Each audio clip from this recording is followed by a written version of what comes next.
Welcome to the EPSA annual reception, ladies and gentlemen. It's really nice to have you here. I would like to compliment the audience, our panelists, and, well, let's do this. So, this year we decided to go for digitalization in healthcare, and why so? Digitalization has numerous possibilities for the workforce, for patients, for the healthcare system. So, as an overview of our panels, we have, at my right side, Mrs. Agnès Mathieu-Mendes from DG Santé. Then we have Mrs. Valentina Ancona, representing MedTech Europe. Then Sofia Kortrosje, to provide us a bit of her insight on artificial intelligence, also from the Portuguese Health Parliament and from the Portuguese Medical Society. From the industry side, we have Andreas Bloss, and also, because digitalization per se, it's interesting, but how to implement it in our curriculums, how to implement it in the pharmacist education, and how to implement it in our work. We have with us Mrs. Lilian Azofardi, President of the European Association of Faculties of Pharmacy, and Mrs. Eva Pauline to provide us a successful example of how to implement continuous professional development in the pharmaceutical career. We also, unfortunately, our host MEP, a member of the European Parliament, Mrs. Lieve Wierinck, was not able to be with us here, but she provided with some welcome words. So, being her a pharmacist herself, would be it's an honor for us that she's hosting our event for the third year. So we might proceed with the upcoming words from Mrs. Lieve Wierinck. Good afternoon, ladies and gentlemen. I would like to welcome you all to the European Parliament and to the EPSA Annual Reception 2019. I would like to apologize for not being able to be physically present. Nevertheless, I am honored to share some of my views with you via this video message. As a pharmacist myself, I am delighted to be hosting this event for the third time. It is a sector that I know very well and which is close to my heart. Even though it has been some years ago since I was in the school benches myself, it brings me joy that you are here. I would like to thank EPSA for organizing this reception. They have decided to bring to discussion one of the hot topics of the moment, digitalization in healthcare. Our discussions today will focus on the digital revolution in healthcare and the opportunities they bring for the healthcare force. Most importantly, we will discuss how digital tools can contribute to a better and more patient-centered care. The digital world brings opportunities for both sustainability and efficiency of our healthcare systems, as well as for everyone involved in it. This relates to opportunities for healthcare professionals in terms of career development. But more importantly, it relates to better patient treatment and care. However, opportunities do not come without challenges. In order to maintain a high-quality care, we must not forget the importance of always putting the patient first. We must also not forget the importance of maintaining the human aspect of these digital tools and solutions. Keeping humanization in care in the digital world can be a challenge for both healthcare professionals and the developers. Having worked as a pharmacist for over 30 years, I truly recognize that lifelong learning is crucial, now more than ever. In order to provide the best care and experience to patients, a collaborative approach with other healthcare professionals is needed. It is important for healthcare professionals to get acquainted with digital innovations from a very early stage in their career or even already in their education. Thereby, it is also important to keep learning about the new developments and update their knowledge and practice. There is a desire from students to learn more and from a very early stage to get acquainted with the most more modern and new developments. Students, as the future of the healthcare workforce, can only benefit from the most updated and complex curricula. There might be difficulties in creating the right curriculum, as it has to be constantly updated to accommodate the most recent knowledge of innovation used in practice. This is exactly what we shall discuss today. I would like to encourage everyone to participate in the debate, to ask questions, provide comments, and to contribute to the discussion, which unfortunately I will not be able to follow in person. Thank you. So these were the welcoming words from our host member of the European Parliament, to whom we'd like to thank, also for being part of the EPSA Board of Trustees and advising us in all the professional matters when we require so. Let's then proceed. One of EPSA's main pillars of work is fostering lifelong learning and continuous professional development, as our president, Shannon Schiffer, shall tell you more about. But also to advocate for continuous improvement of pharmaceutical education across Europe. Pharmaceutical students aim for an education of excellence. So this, in the context of healthcare of the 21st century, digitalization cannot be missed at all. So that's why we decided to bring this topic to the table to discuss. So, but first, let's proceed to our president, Shannon, presentation on the developments and the achievements of EPSA's work in the lifelong learning. So, Eva, you have the floor.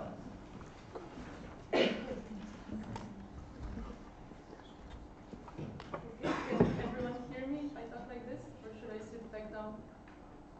Okay, I think it's okay. So thank you, Marta, for the floor. As she explained, I'm the EPSA president, so I will give a very brief introduction to EPSA and to what we've been doing in the field of this AR. So EPSA stands for the European Pharmaceutical Students Association. We were established in 1978, so we recently celebrated 40 years. And our motto is to bring pharmacy knowledge and students together. We represent 45 member associations from 37 different European countries. They are all listed on this slide. And altogether, that means that we are representing over 100,000 European pharmaceutical students and recent graduates. Our mission is to actively engage at student and professional level, bringing pharmacy knowledge and students together while promoting personal development. And then, in regards to our activities, we have many, so I will not explain all of them in detail. This slide very briefly presents all of them. So we do events like the annual reception, we do mobility opportunities, we have a very active alumni network, and we're very happy to see a lot of alumni in this room today as well.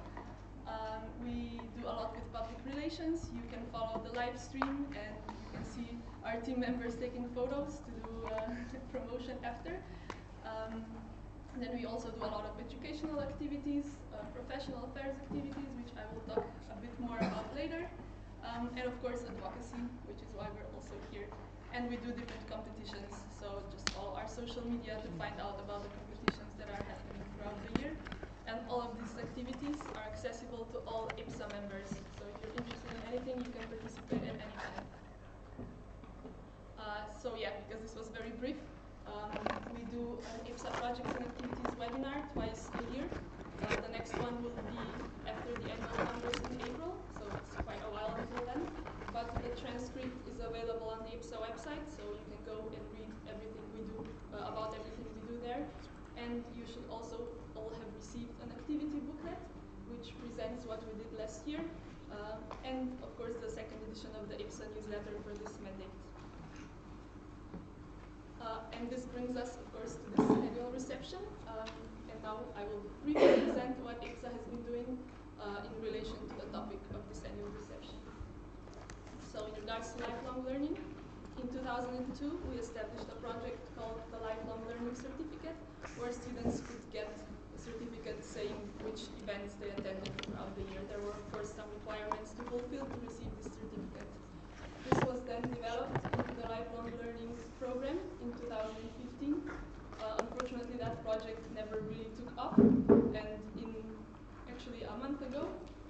launched the Lifelong Learning Platform, which is an interactive platform for students and recent graduates to share what they learned through different activities. They also get awards for special achievements, and of course at the end of each mandate they will receive a certificate for participating in this activity.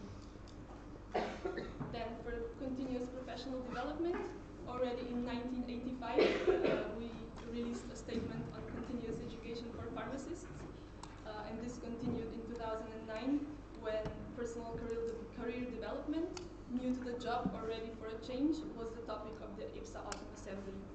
In regards to continuous professional development, we do many professional affairs activities, as I said before, and you can see some of them mentioned on this slide. So we do the mentoring project, where students are able to interact closely with professionals and learn from them.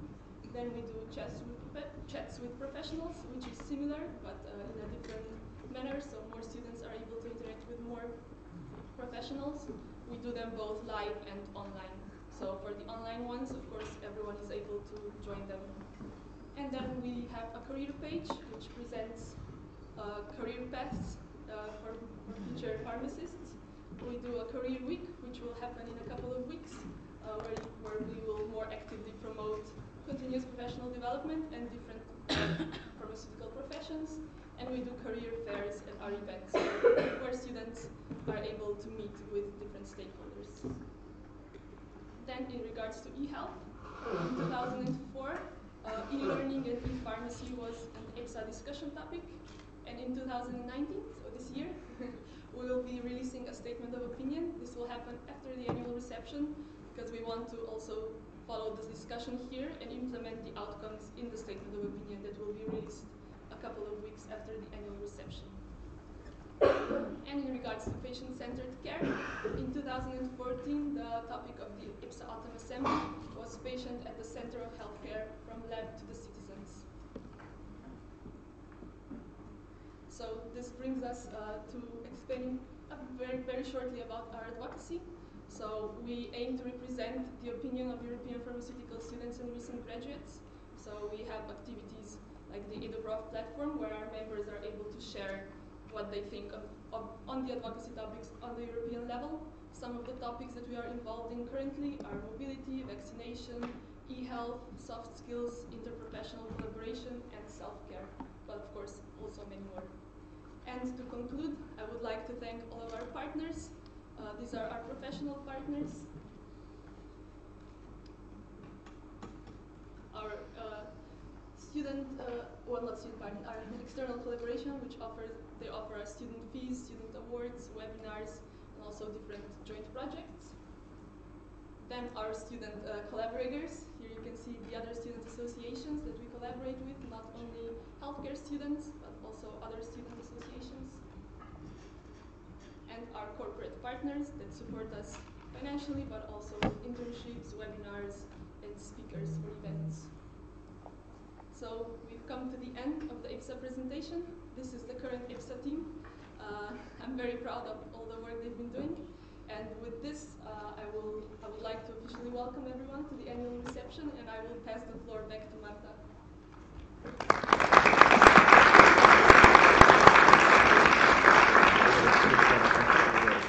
Thank you, Ella. So we shall then proceed with our panelist presentations, and afterwards we will have a panel of discussion so that we can debate some of the ideas that were presented here. I would like to welcome you to be part of this debate and to engage in the discussion. So first, we have Agnès Mathieu-Mendes. She's head deputy of unit dealing with quality, safety, innovation of medicinal products in Digitalization, so representing the European Commission. She's a pharmacist by training and has a diploma in pharmaceutical engineering and industrial technology. She joined in 2006 the European Commission to work on the better regulation agenda for Digitalization for enterprise and industry. At the moment, current responsibilities include the implementation of the Falsified Medicines Directive, the clinical trial regulation, good manufacturing practices, good distribution practices, and and she will present us some of the European Commission's work and plans on digitalization in concrete, electronic project information, in-house digital service infrastructure, such as e-prescription and patient summaries plans, and falsified medicines and digitalization. So, Mrs. Agnès, you have the floor. Thank you. Good afternoon, everyone. Thank you very much for your kind invitation. I'm very honored to be here in your reception. As you rightly said, I'm a pharmacist, and it's true, I studied pharmacy in Belgium a long time ago. And when I started to study pharmacy, my dream was to be in industry and manufacture products. That was my idea from the beginning. And over the years, okay, I went to industry, I manufactured the product, and then I thought, oh, I want something else. Then I went to Strasbourg, I worked for EPSA, Quality of Medicine, and then I came back to industry, and then I went to the commission at a certain point. Now I'm still working on pharmaceuticals, but I must say during the last 20 years I have had many different jobs. And I can tell you that I have never regretted my choice of being a pharmacist, because being a pharmacist is being able to do a lot of different things, a lot of different career opportunities are there for you, whether it's in industry, in hospital, in community pharmacy, in the commission like me. There are plenty of opportunities. It's on the one hand very scientific, but it's also a place where you can make a difference for patients. And any citizen becomes a patient at a certain time. So overall, whatever you do a lot with a real added value for the people. But let's move on to the discussion today, digitalization. It's true that the Commission is doing a lot on digitalization, but today my idea is to present only 3 actions related to digitalization, in particular in the field of healthcare.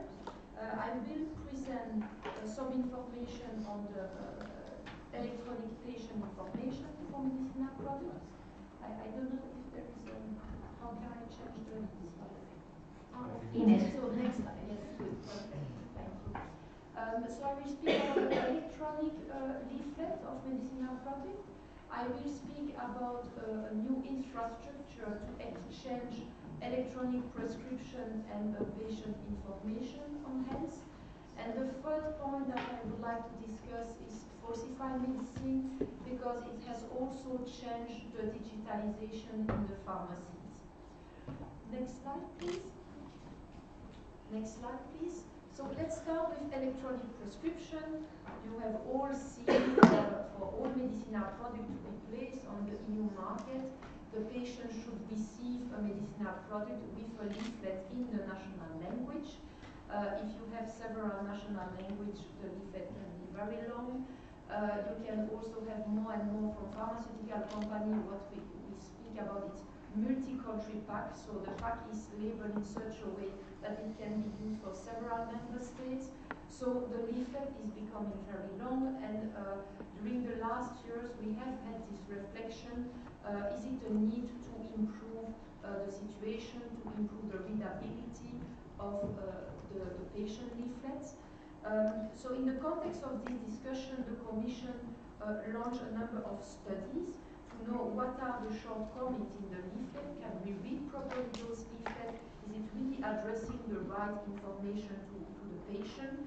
Because our primary objective is to assess whether this leaflet still fits the needs of the patient and the healthcare professionals. So in the context of this, maybe can you go back to the previous slide? No, maybe to the next slide, sorry. It's very difficult for you to read. I can see that it's very small. But in any case, I will say already. So we have discussed what could we do in the future to have more electronic format of the leaflet, because it can bring new opportunities. It can also bring some added value for the patient to help them to have more availability of this leaflet whenever they are. So we have discussed closely with the European Medicine Agency and also with the head of Medicine Agency whether we could start in the future to have a pilot project to see how we could have electronic patient information and start with pilot project of electronic prescription. So now some companies, like the vaccines company, they are starting to see how we could have electronic leaflet. Nevertheless, the legislation is still there, so the legislation requires that there is a paper leaflet in the box to make sure that the patient can have the information. So overall, at this stage, we are at the phase of pilot project. Companies are trying to see what can we put in this electronic leaflet, how can it be presented, and how it can shape the future system for pharmaceuticals. So next slide, please. The next project that we have is the e-health digital service infrastructure. And the purpose of this IT or digitalization system is to facilitate the cross-border exchange of health data. Overall, our objective there is to help the citizen to have a continuity of treatment. The people are traveling more and more. When you travel, you have access to the healthcare system of your country of destination, for sure, but how can we make sure that the electronic prescription can also be delivered in the country where you are living, just if it's a short period or long period. So it's quite important to use the opportunity of the digitalization to facilitate the cross-border exchange of health data. So next slide, please. A couple of years ago, the Commission launched what we call a digital strategy agenda. And this digital agenda covers all the sectors, not only pharmaceutical, not only health, but at the time we put digital as a top priority for the European Commission, and all DG had to look what can be done to make sure that we use the best of digital to facilitate the single market. And in this context, we had also a reflection, what can we do in the field of health to facilitate the life of people. And so we issue a communication on digital single market in the field of health, and we introduce 3 pillars of action. The first pillar is to give citizens better access to their health data, and everywhere in the European Union. And what do we mean by health data? It was clearly how can we facilitate the exchange of electronic prescription and patient summary. The second pillar on the project of the communication was to use the digital services for citizen empowerment and person-centered care. What does it mean in practice is that most of the people has, for example, watch which monitor your physical activity. You have more and more apps which can monitor the way you behave, but also your health condition. If you are sick, if you have Alzheimer, you could have certain applications that can be useful to monitor your health condition. So how can we empower the citizens to have a better use of their health data to take care of themselves, to make sure that we prevent disease to occur? So that was more a second pillar, where it's more DG Connect who fund a number of IT tools or applications to work in the field of health. And the third pillar is more about research. So connect and share health data for research, for fostering diagnosis and better health outcome. So what does it mean?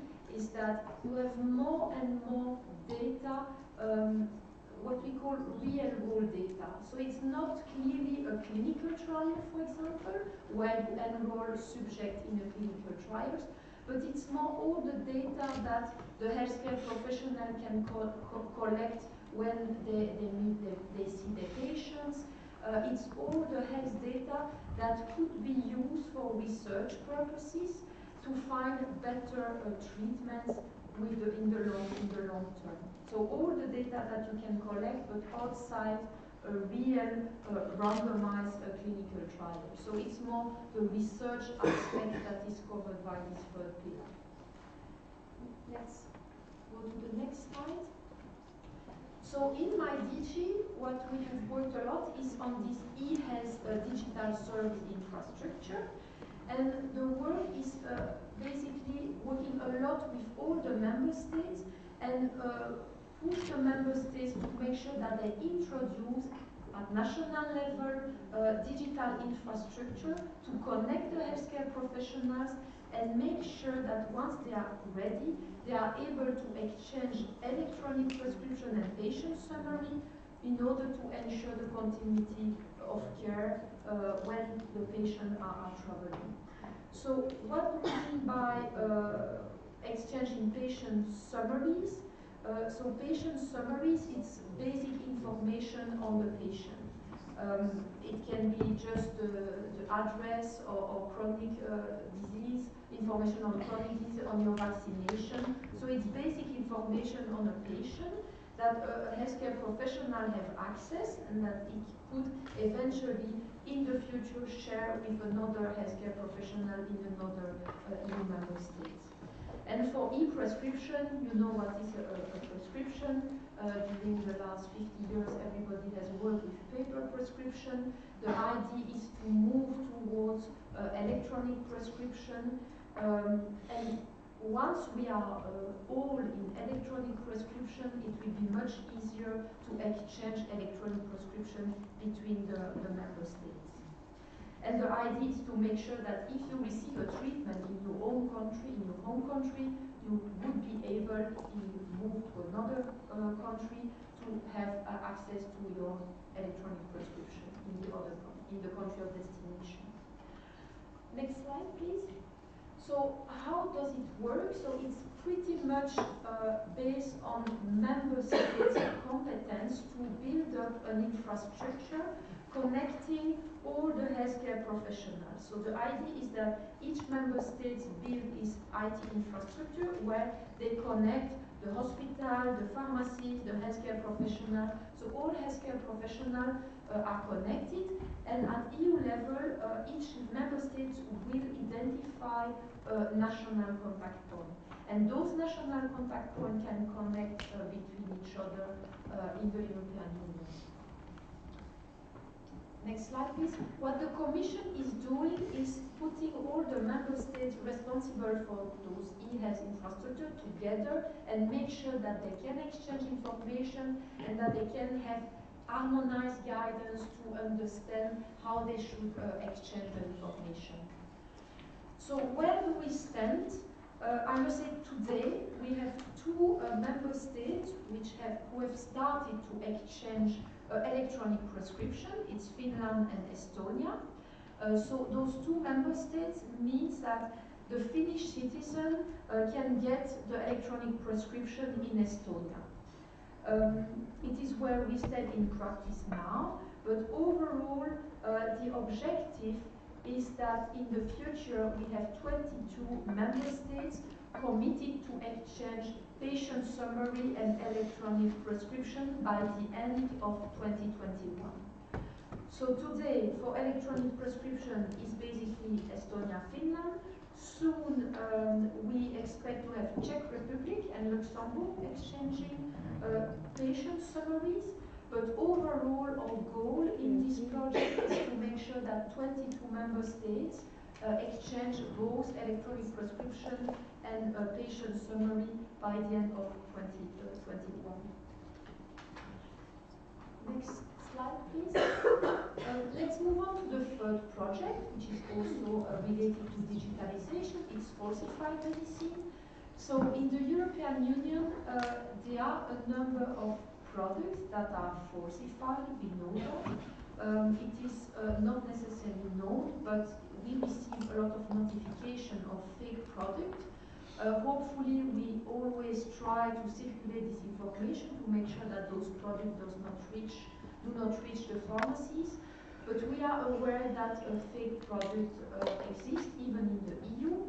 It's not a problem only in the EU, it's a global problem, but it's still a problem that the European Union wanted to address because it can harm a patient, it can also affect the entire reputation of the pharmaceutical sectors, but also the pharmacists and also the distributors. It's never good if we have in the press this kind of articles saying that the product has been seized at borders or have been seized in the hospital, and we have treated patients with falsified products. Those products can be very dangerous.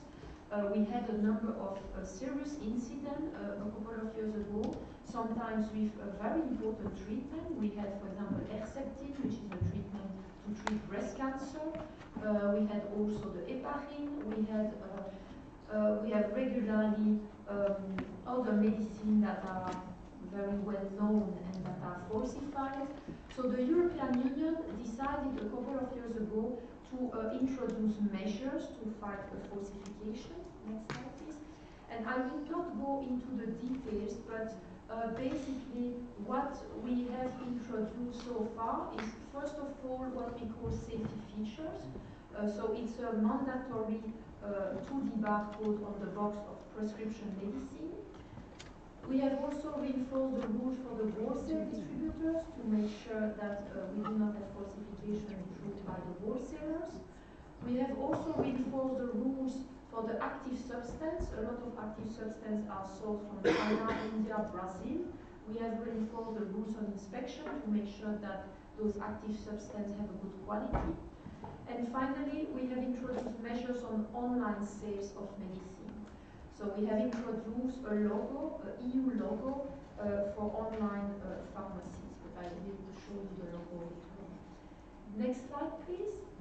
So the most important measures to the falsification of products are the safety features. It's very small, but since the 9th of February, the medicinal products have to be manufactured, and the manufacturers have to place a 2D barcode on all prescription medicine, and they have also to place an anti-tampering device.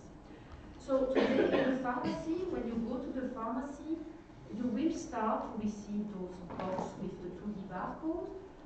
There is still a backlog of products that were not serialized, so it will come in the coming months. You will have more and more products on the shelves with the 2D barcode. But basically, since 9th of February, all prescription medicine should bear those two safety features. Next slide, please. How does it work? When we speak about digitalization, this project will basically digitalize the entire supply chain. So the manufacturers place the 2D barcode, the information is sent to a European database, and this database will feed 28 national databases, and those 28 databases feed the IT provider of the pharmacy. So what does it mean in practice? The manufacturers place the safety feature, the product goes into the supply chain. You can have up to 20 actors between the manufacturers and the pharmacy. And when the product arrives in the pharmacist will scan the product as he used to do before dispense to the patient, and there will be a verification at that point. If the product is safe and genuine, nothing happens, he can dispense. If there is an alert, in principle, he has to put the product in quarantine and investigate the situation. We launched the project 20 days ago, so there are technical problems. So for the moment, there are certain alerts that we have to handle, which are not fake products, but they are only technical problems. But I must say, in the coming months, it will become a routine. We will have addressed all the technical problems, and so it means that the system will be more and more integrated into the supply chain. Next slide, please. Earlier I spoke about safer internet sales. So today, all member states have to allow the sales of OTC by internet. Based on a court case, all member states have to accept that we can sell OTC by internet. Some member states went beyond and also accept to have a prescription medicine sold by internet.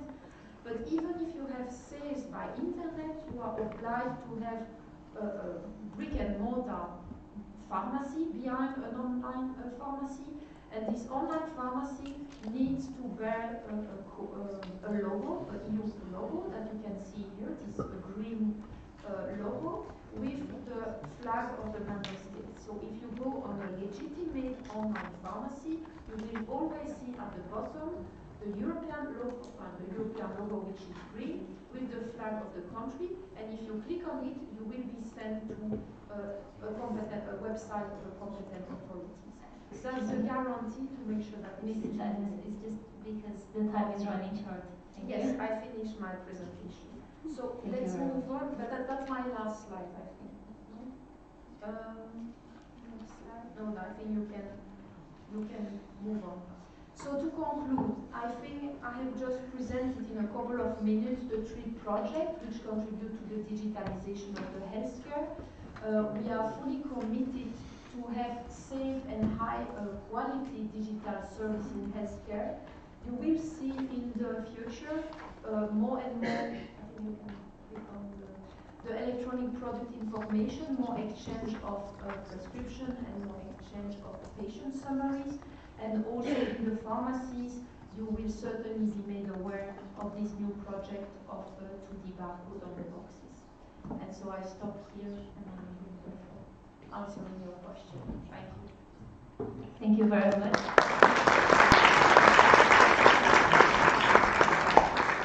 I believe we shall have quite some questions for these 3 pillars that you explained very well in detail.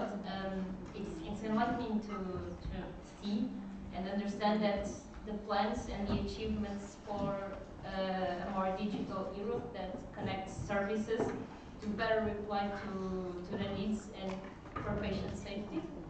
So actually I'm foreseeing some questions and I'm really hoping for the debate. We then shall proceed for Valentina Ancona from MedTech Europe, the European Trade Association representing medical technology manufacturers in Europe. She's currently leading the Government Affairs and Public Policy team of the association, and she will speak to us a bit about the value of digital health technologies these days. You have the floor. Thank you, Marta. Thank you all. Good afternoon. I'm also pleased to be here with you. I'm not a pharmacist by training, but I come from a family of pharmacists and doctors, and I'm glad I'm in the healthcare domain. I do have colleagues of mine in MedTech Europe, and they are pharmacists. So just to stress the point that indeed pharmacists can cover different roles in the healthcare system. Moving to my presentation, so what I would like to share with you this afternoon is indeed that innovative medical technologies, they do have a critical role. However, I think the added value of the digital medical technologies is not is limited in a way if there is no active participations of patients and also healthcare professionals, so including the pharmacists and future pharmacists as well. So if there are 2 keywords that I would like to remember today, this afternoon, these are collaboration and digitalization. And if you look at my second slide, thanks. Can you go back, please? Thank you. Okay. So what are medical technologies? So I'm pretty sure that all of us, we all know someone, or even ourselves, who carries or uses a medical technology in a way or the other, because we check our blood pressure, because we wear high glasses like me, contact lenses, because we use a pregnancy test, for instance. And so medical technology is indeed everywhere. And it ranges from basic products in a way, so if I think of hospital equipment, like hospital beds, for instance, but towards extremely sophisticated implants, for instance, brain or cardiac stimulators. And so the beauty, I would say, of the sector is indeed that the sector is very diverse, and you can see when patients are carrying or using medical devices that they indeed concretely improve their life. So that's it's an amazing work in the sector, I would say. Next slide, please. Thank you. So if we look at the value of medical technology, so what do patients need today? I think they need and they're looking for an accurate and timely diagnosis. They also want to have less invasive and treatment, surgery for instance, and more personalized treatment. They also look for support for self-management. For instance, patients with diabetes, it's very much about self-management, and they're looking for support in terms of how can all the devices that they use can work together, can talk to each other. And they want to stay home instead of staying in hospital. So they prefer community care, what we call community care, instead of hospital stay. How do we achieve that? We think, and again, back to my one of my key words, that by partnering with healthcare professionals, we do achieve better patient care and more advanced patient care as well. Next, please. Thank you. And how do we do that? We look together and how we can support decision-making process. We can connect disciplines across pathway, but then there are different manufacturers of medical devices. They do bring the product, but then we need healthcare professionals, again, including pharmacists, to connect the different disciplines. So it's not only healthcare, it's not only about doctors, it's about pharmacists, it's about nurses, and also beyond. Then we can get more efficient treatment and also at the end of the day optimize the time for care. And if we work together, then at the end of the day we do improve the ecosystem. Next slide, next please. The medical systems at large. So that's I think the common goal. So again, what's happening today? Collaboration and digitalization. Next slide, please. So now I would like to zoom in the innovative solution across the patient pathway. As I mentioned before, medical devices are technologically more advanced today, and the way we can use now medical technology was even, I would say, unthinkable a decade ago. So we have now this tool in a way, but how do we use these tools? First of all, I think we should look at the healthcare reality today. What we see is aging population. We have patients that have different needs, and they expect also different outcomes. There is a shortage of medical professionals, and there is also limited access to healthcare in the remote area. So the objective, the challenge would be how can we change our way of delivering healthcare in order to try to address these 4 points that you have on your left. So it's about maybe we should focus on more on preventive care, more personalized treatment, integrated care, so integrating different disciplines, but also try to solve the challenges of remote areas where healthcare is not necessarily accessible. If we look now at the patient pathway, so you have different showstoppers in a way. So you start from prevention. What I try to do here, I want to share that for each of these steps, you do have medical technology, innovative medical technologies that are crucial if they are used with the help and in partnership with healthcare professionals. So if we look at the prevention, for instance, an example of innovative technology are the coaching apps, and it is very much linked to my colleagues here said about apps that can be used to help patients managing their disease. If I think of sleep apnea, for instance, and also respiratory failure, you have coaching apps that would tell you, the patient, how to breathe correctly, for instance. And then it would be like a software which is somehow linked to the mask that you put on your nose in order to better detect the way you breathe and then avoid that you do have sleep apnea, for instance. If we move then to the diagnosis step, here I have a couple of examples. If you take, for instance, the implantable recorders.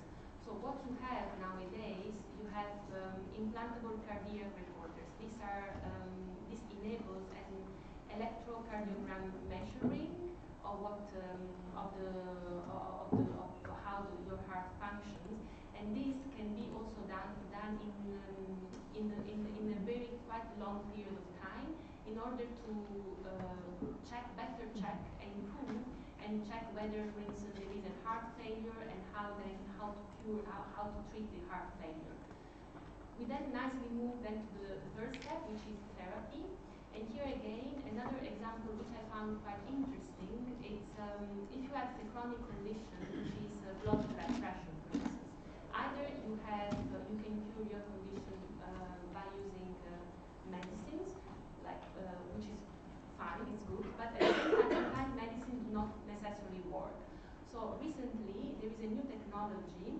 This is a device. It's a very small. It has the size of a small pacemaker. So this device is implanted in the patient's body, just underneath the collarbone. And the way it works, it gives electric impulse to the natural blood pressure of the patient's body, and this would then relax the vessels, so it would be then easier for the blood to flow. It means that you have indeed an actual benefit for your blood pressure, and also this would also benefit the way the heart works. So I think this is quite a good example of innovative medical technology. Here you have, of course, you need a health professional able to implant the medical device. So again, the partnership is very important. But then you need also, and now we move to the monitoring part. Doctors and also pharmacists, they can monitor wireless this device. So again, this is very good for the patient because the patient does not need to see either the pharmacist or the doctor very frequently, but maybe a couple of times a year it's enough only to reassess for the assessment of the device, and that's it. And this can be then monitored in what we call telemonitoring, so remotely. And then we move to the third step, to the last step of the patient pathway, and it's again about you have, for instance, remote rehabilitation. These are again apps. What happens? Then you might have patients that, thanks to this app, he or she gets the right exercise to do for a good rehabilitation.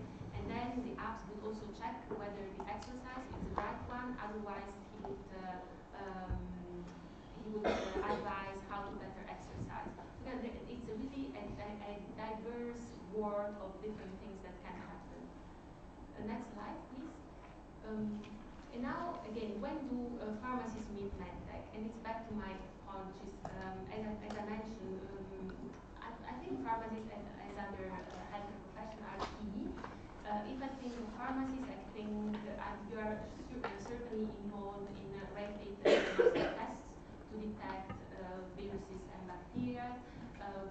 Pharmacists are also very much involved in general health screening when it comes to measure of blood pressure, glucose level, cholesterol. These may be rather for community pharmacists.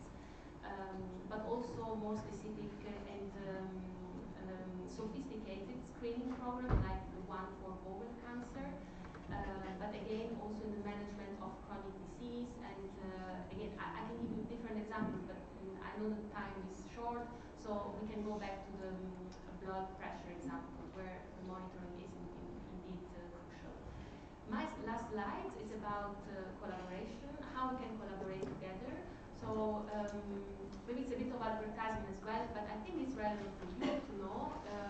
We are very active in Brussels, I would say. So every year we have what we call Medtech Week. It's a week where we work, our members work in partnership with different stakeholders to organize events across across Europe to raise awareness about the value of the sector and for a good quality and affordable care for patients.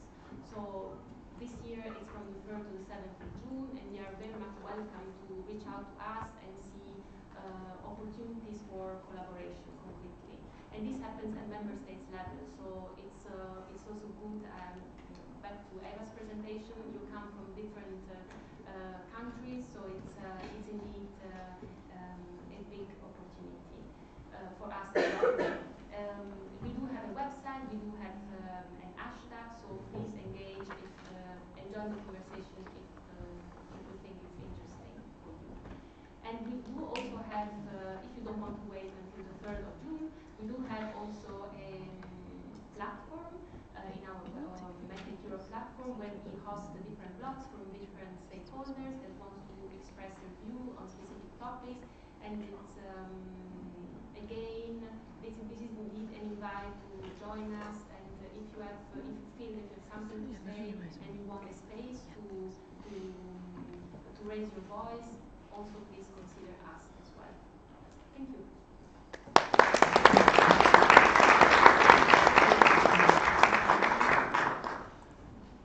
Thank you, Valentina. It's really nice to have this overview on such technologies and also the, let's say, three-dimensional basis. How can they meet the needs of patients, professionals, and also the health systems? And when pharmacists get to meet MedTech. And also thank you for the overview of the opportunity of your forum as well. Then we should proceed to our next speaker, Sophia. Even though the time is short for every panelist, everyone can always engage and ask for further clarification during the debate. So feel free to do so if anything was not clarified enough. So our next speaker is Sophia Cote-Rocha. She's from the National Council of Health Technology of the National Medical Order of Portugal, and she's currently in a project called Health Parliament in Portugal, where some health issues are discussed and solutions are presented. She will speak about some technologies, let's say on the radar of many industries and authorities, and these days very highlighted in the press as the future of the digital world, and a bit more exotic for some of you, such as artificial intelligence, blockchain, and also a concept that affects us all, and we have it in our daily basis, and every healthcare professional deals with it in his daily basis, which is Internet of Things. So, Sophia, you have the floor. Thank you. So I want to make a disclosure in it. I'll say just to pass, and so assume that I say thank you and please in all the time, okay? So my background actually is I'm a medical doctor, I work in the field, but I did training also in technology, in coding, in management, and in innovation, because I think we need the four of them to understand this type of technologies, and I felt I was totally ignorant, so I went through it. I tried to select the best places to understand a little bit more. So I'm going to try to fulfill my 8 minutes only. So anything that I just say the topic or just a snap, please ask them and we can go deeper. Please image. Oh, no, please just ask. So actually, artificial intelligence is a name or a concept that is it includes a lot and it developed a lot. We just talk about it now, but it started really in the middle of the century. And words that we use now as synonyms are not exactly the same. They are like circles inside circles that we go from artificial intelligence to machine learning and then to deep learning. Actually, on AI, what we normally think about it is what we call narrow AI, which is a machine that is able to do some basic activities or things that we program it to do, and normally better than humans. Or normally very specific tasks, like amplify something, repeat a very specific task, like imagine a car walking through a barrier, and that needs to identify the car, open and close, just this. Then if we go for machine learning, we accept that it's exactly the same, but we already have some clustering or some decision trees So when you think about research, and you do all these decision trees for research, or if you think about emergency departments, for instance, when there's a call to 911 or 112 in Europe, and we need to say some, we ask some questions and we have some feedback, it's very similar here. And then when we go to deep learning, which is really my passion, we really think about intelligence. Here we have some, like the state of the art would be the neural networks, which works very similar to our brain, except that our brain is a little bit better yet, because our neurons, they all can connect between them. And in neural networks, we only can connect when we allow them to do it, or when we program it to do it. So it's, of course, similar, but not that good.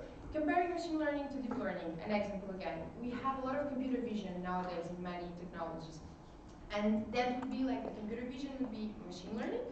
It can seize very many things, like identify a lesion in the skin, but imagine you change the light of the room. Machine learning cannot adapt to that. Deep learning can.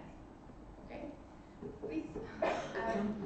Then, of course, I try to have one slide, just one slide, with names of startups that are in healthcare. Some of them are no longer startups. I'm going to point one, which is mine, which is Skinsoul. Actually, it was born from one of these research works.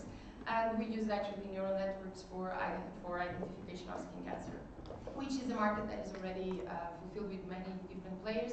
We all do algorithms that are different, we use different databases, so outcomes are a little bit different. But what I wanted to show here is that we go from lifestyle management to healing. So we are moving and shifting from taking care of disease to taking care of patients, and then to taking care of people. A little bit further, please. Blockchain, another word, buzzword. So blockchain is actually going against what we have until now. We centralize information because we think that information is safer behind or below our mattress. Like we save information in really, really big, large boxes in all the hospitals most of the times, and where we have our record systems from our digitized, hand-digitized information from our patients. And the thing is, we forget that many times we need to transfer this and transmit this information between places. And that's the problem. If we think about money being transferred from one bank to the other, the money is safe in both banks, but it's not safe when it's undergoing. As we see in movies, that's the place where all robberies appear. That's exactly what happens with data. Not only robbery, but changing, not reliable, and so on. So blockchain, what comes to do, it allows actually to have transactions that we don't change data. Data is unalterable, and it's verifiable. So we know where it came from, where it goes, and we cannot change it since it was introduced. So, what is the proposition from blockchain actually? We have good things and bad things. I'm going just to go on good things by now, which is we don't have the problem of interoperability and safety regarding interoperability. We have data spread that is like, imagine small blocks that we spread along some different places, and there's an order for those blocks to be together. This is information. We cannot change them, and if we don't collect them again in this order, they don't work. So, again, safety and security is very important, mainly because we have decentralized information. Information is no longer in the same place, like safety below our mattress because it's near our eyes. It's decentralized online. And it's, of course, a new paradigm because the user is empowered also. What I collect, what I put in the machine is what I can take off, which is a really different thing. And of course, think about it, blockchain in an IoT world, where we have information being transmitted all over from everything, even in things that we don't think that are connected. Like, if I have to define IoT, I would say just connections in a real, true access, just that. It's things connecting with things, and with the cloud, and with us, and between them. And of course, it's a total revolution in the environment, because now we have things and us and real-time information that we are not yet using, but if we think about it, like in a dream world, that would be really, really different from what we have now. Another thing is that we are shifting from an offline world to an online world. Most of the things we had 5 years ago, they wouldn't connect to anything. And we would have something like this graph that is things connecting to our phone or to a router and then going to the cloud and then to an enterprise. Now think that all of this is also connected. Things can go directly not to another router but just to their own capacity to generate network and to connect between them. So that's transit is actually what is IoT again. Okay, connectiveness and so on, but it's information in transit. Then, if we go further, we think that health can be a little bit smarter. I'm sorry for the graph that is not smart at all. Please, 2 clicks more. Thank you. So the thing here that I wanted to represent is actually that now we can think about real big data, which is another problem. We talk about big data, but what we have mainly is information. Logs of information, not worked information, not well-interpreted information, and not real-time information. But imagine that we are in an optimized world, well, discussable if it's optimized or not, but that we have well-interpreted, real-time information, and really big data. And imagine that at the same time, there's like a lot of control over these. Like imagine a remote-controlled car. Now we know the remote, it controls itself. And you can totally predict what is going to happen. Not only to solve problems, but to predict the occurrence of a problem. And now, if we think about health, instead of thinking about the patient, we can move from patients to citizens and people in general that just need prevention. So now, joining all technology. Think about IoT access, full access of information, then go for blockchain for safety and reliability, and then add on the top of this the deep learning real treatment of decision-making or data. So that would be real-time accurate decisions. That would be totally the ideal concept of smart cities, and in this case, smart wellness cities. A little bit more. And now, of course, we live in the cities. So how do you use technology to leverage people? Or more, how do you use people to leverage technology? Because actually technology should be used when it makes our life better, easier, safer, or something good. Not just because it's cool to use or because it's new. So one of the things that we need to think about is actually literacy. Because this generation and also my generation, we are not capable of using all the technology with the capacity that we use, for instance, math or Portuguese in my case or English. We have to learn. And digital literacy is still very low in the generations that are above us. And then, and this is a very, next slide, and next slide. Okay, thank you. This is a very bad image, but I wanted to bring you the real one. I was lucky enough to be in the Human Political Leaders Global Forum, and we were discussing with in a McKinsey meeting, actually, what were the skills of the future? Because if we think that we are changing everything, the way we connect between each other, the way we manage information, the way we collect information, so we need new skills. And one of the things is we need new technological skills, probably learned much earlier.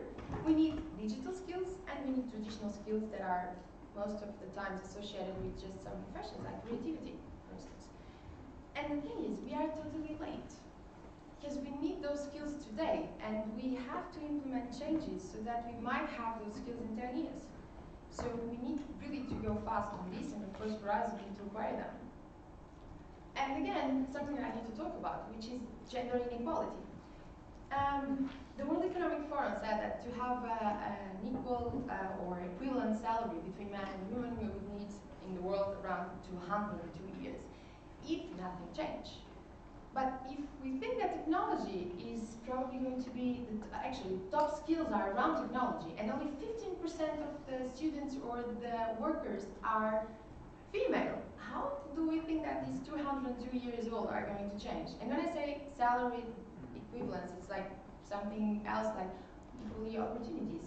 Equally opportunities for decision. We don't need to be equal, but our brain is equal. And that's a fallacy that goes around many times that we say that the brain from man and women is different. No, it's just changed from the very beginning, a very early age. That's why we like pink theoretically. So, another thing that I want to just spot here, which is digital terrorism. We think about a lot of safety around technology, but it's also easy to get in the bad hands.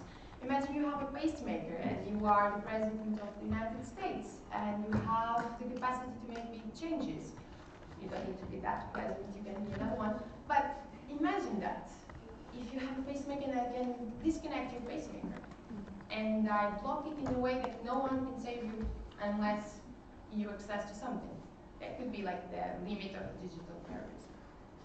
And again, so just for the debate, I would like to make you think, and I just went over time. I would like to think about some topics again, what we talked, of course, and again, robotics, the Internet of Things, and people over that, and of course, the concept of a healthy society with all those topics around. And I'm going to shut up. Thank you.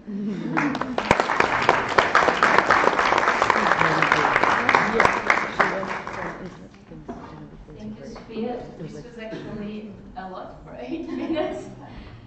Information very blocked, but it's actually, and thank you for bringing the perspective of how are all of these aspects shaping our society, because it's happening. And pretty much we can a bit conclude that everything goes to information. Do we have it? Do we don't have it? Or not? How to store it, how to use it, how to access it. So I also foresee an interesting discussion here. And next we move to our first speaker, Agnès, that's working for the industry, for BHOVA. He's taking care of the geographical growth and market intelligence in different European areas, and basically focusing on automation and digitalization in retail pharmacies as his core segments.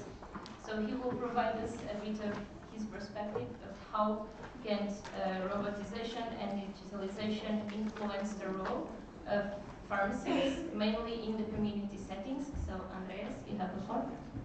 Many thanks for that. So automation digitalization in healthcare, pharmacy, from a perspective of a pharmacist or a patient.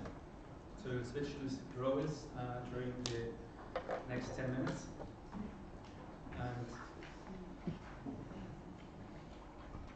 next. Have a close look on the impact of digitalization on our daily life as pharmacist or patient. We'll see how automation can influence this. And we'll check out the customer journey, so where to meet the digital customer of today. And then close look on the growing demand on education for students, but also for healthcare for education providers. Next.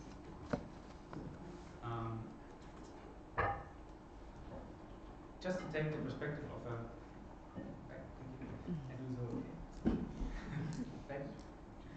perspective of a consumer, digitalization is nearly everywhere. It's everywhere around us. There's nearly no untouched field from digitalization, but it's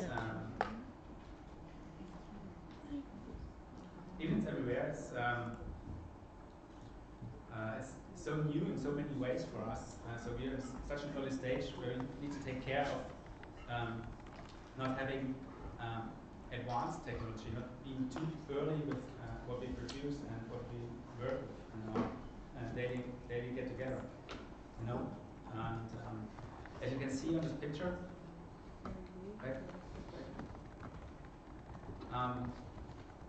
A digital consumer. Digital currently touches 2 senses of our 5 senses. There's still 3 left. We should try to keep them. So digital touches hearing and listening, or seeing and hearing, but feeling and smelling and tasting is still there. So we should use this on a daily get together, and you should try to use this as a pharmacist. Let's see how we can do that.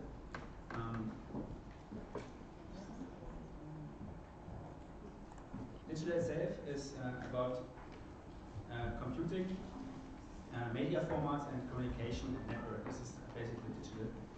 And as we talked about our consumers and that they're going more and more to online shops and being online and purchasing and selling things online. Let's see what's the happy place in digital. Why are they there? And it's not watching funny cat videos, it is only on the third place here. And on fourth place is chatting with each other. Maybe it is because we not only chat about positive things, also we discuss things. And only on the second place is using online platforms like Facebook, or also like movie platforms like Netflix and co. But on the very first place, it's a bit surprising, but when you think about it, it's like that. It's exactly the spot where you complete your purchase when you order something online. And this, to be more precise, it's exactly the spot where you get the confirmation of your purchase. And it's like, I think it's like when you go some centuries back when we were hunters and we were going hunting for a deer. It's exactly the point where we hit this deer and we make sure that we survive the next winter. So how do they feel when they are online and when they're shopping online? They're happy. They're happy, relaxed, and they're sometimes excited. I'm also excited when I have something in my Amazon account for half a year and then finally I press the button and I celebrate it like big. So our task now is as pharmacists to bring this back to you inside pharmacy, because how many of you would be able to run a global online shop for pharmaceuticals? Most of you, when I just talked to those who are going to work in a pharmacy, are willing to really work with patients on site in the pharmacy, meet them daily, provide a good service and so on. So now we should try to find out how we can bring this happy spot from the internet, from purchase, back to the pharmacy. And it is there. It's the same, just analog. There was a research on which technologies can we use for that. And the first three parts is digital technologies. The third one is mobile communication and also digital transformation, so being part of that. Then having a digital store, what does that mean, a digital store? So just presenting something digital, from presenting something digital up to providing spots where a consumer can visit you offline, but doing an online journey on the terminal or so on. Just imagine when you go to McDonald's on the online terminal, this kind of digitalization in a retail store. And in the first place, it's omni-channel strategies, using omni-channel strategies in pharmacies. What is omni-channel? So channel here is the sales channel, so the way how you sell your products to the patient or your services to the patient. When you just have a pharmacy and you're selling a good service, and the patient needs to go to your pharmacy to get it, this is a single channel. It's a normal standard channel to sell products. When you then decide you're a clever guy, you're going online, I'm fully digital, I have an online shop, now the patient can buy his cosmetics online. This is a multi-channel, now you run two channels. And but the best case, if you are able to mix those two channels together, that's the patient or the consumer has the option to choose during his purchase or when he's going to buy something, to switch between the channel. For example, he's buying something online, he's really happy with that, but instead of letting this product get delivered to his home because he's not there, he needs to go to the post office and so on, he's sending this delivery to your pharmacy and he's coming to your shop to pick it up. So the purchase is done when he's collecting his goods, so he switched the channels and then there's a big chance to do additional sales because there's one mass information. The sweetest spot in the sales process is when he gets the sales, his purchase confirmation. Then the consumers are most open for additional sales, means for additional recommendations, for additional services, maybe for additional product like a cream or like cross-selling. So now we need to think about how to combine this in pharmacy. One good step is really using digital technology to present products in a different way. But yes, so digital is completely new and it's an additional thing, and we cannot just stay in what we're doing now and step further into digital without cleaning some processes, because we need to have time for it. We need to learn something. So that's why we need to have a close look on how to reduce our costs in back office. So when we split the pharmacy in half, it's always in front office. This is where we are visible for our customers. This is where we need to be. This is where he sees the service. You don't see that you have 20, 30, 40,000 packs in the back office. You don't see that you need to deal with the single farm processes, which we learn now in the back office. They don't see that you need to pre-order things or reorder, all those things. You don't see that. So the focus for you as a pharmacist should be to reduce the costs in the back office and the processes, and to maximize the revenue by being present and using state-of-the-art technology. How can you do that? By simply putting a stupid machine in there. And this is not, in that case, not artificial intelligence. It's just a stupid machine which takes care about your completely medication management process. So whenever you receive an order, just empty it on a buffer belt, press start, and this machine is doing the single form process. It's sending the information of your what you have stock on to your IT system, and everything is done. So the big question is, how often should we touch a product? A simple answer: it's just one time. It's the most important time. This is when you hand the product over to the patient. Okay. So just like that. So and by doing that, by not having the need to leave the patient for collecting goods in the back office, you create a complete new comfort zone. So you're not leaving the consulting situation. Because when you do that, the patient always thinks, now the discussion is over, he's opened his wallet, or collecting the coins, next one in the chain is watching behind him, okay, I'm the next one, so you come back. And even if you really focused on additional consultation, you have something and you like to tell it to him, the discussion is over, there's no way to step back into that. By being there, you have a little gap while you're waiting on for the medication, getting delivered from the robot, and just by using this little gap, with asking, how's your mother doing? How can you deal with the weather changes? And what is with your dog? Brings you so much value into your relationship with your patients. So you can't count that with money. But now let's see, as I said, consumers are more and more digital, where they are and how can we deal with that situation inside the pharmacy. So a typical customer journey has 5 steps. There's the awareness phase, where you first meet your brand. It can be your pharmacy, it can be a pharmacy group, it can be a special service of you, which you giving an own name. So the next phase is the consideration phase. This is where he starts. This is where he starts next.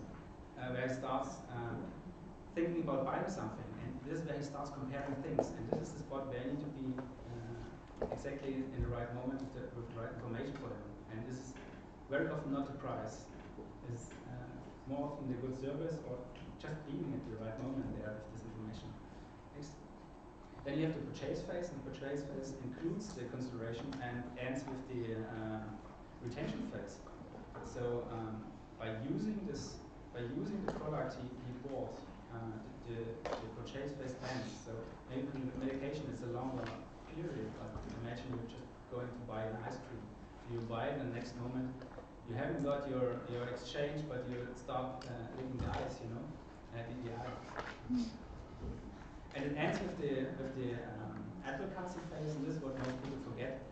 And this is masterclass. You need to make him talk about his good experience with your perfect service.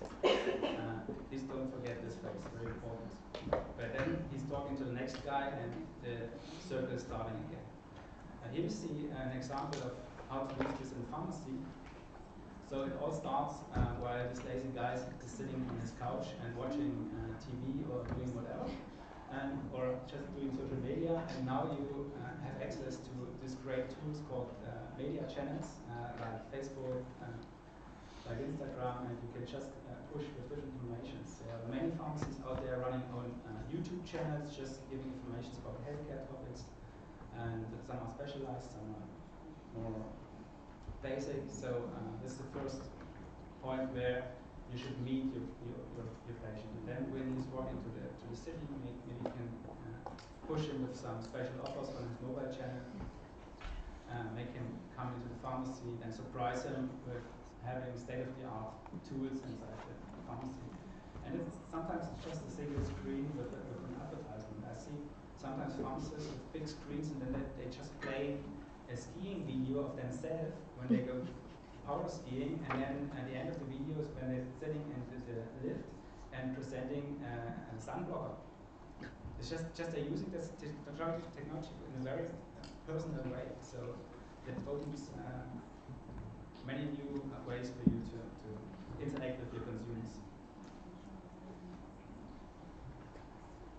Yeah. And now there's the customer, you need to make him happy, but they're educated for. I'm pretty sure you can do that. At the end, with all those new technologies and new perspectives, there's a growing demand on you as the students, and also on universities, on your teachers. Not only to take care about the last 3 centers we have and how to use it in pharmacy. How can you use one of the centers in pharmacy in purchase price? Very simple. While you're waiting for the product and he started collecting his money, just giving an example of a new cream. While you're waiting, just taste this new cream. It's very great. And he's starting like that and smiling. And he hasn't done anything. Just did a good thing, you know. So the growing demand, I see that in 5 fields. I put it the pharmaceutical knowledge in there because it's the most important thing. But I see that we should more giving the option to learn about media competences, or to gain media competence, to learn about digital business models, because with all these new technologies, you have new ways to create business models to meet your customer, your patient of today and tomorrow. And with that, there's a need on entrepreneurial thinking. So you're somehow looking at it just being a pharmacist. If you just stay in this corner, this niche, I'm just a pharmacist, I just do my service, I love it. Somebody else can take over this path. And sure, the soft skills and the dialogue skills are very important for me in the future, because this is for the moment being what the machine can. One back. One forward. So schools should start integrate new technology into this learning process, and I don't talk about e-learning because this is a platform which we've been used since 10 years. I really talk about use the technology of today, start digging into this process, start learning something about blockchain, about use different technologies. And next, with all those things, and after you became pharmacist, I'm pretty sure you will stay like that, welcoming your patients and having fun with your role as a pharmacist. Thank you very much.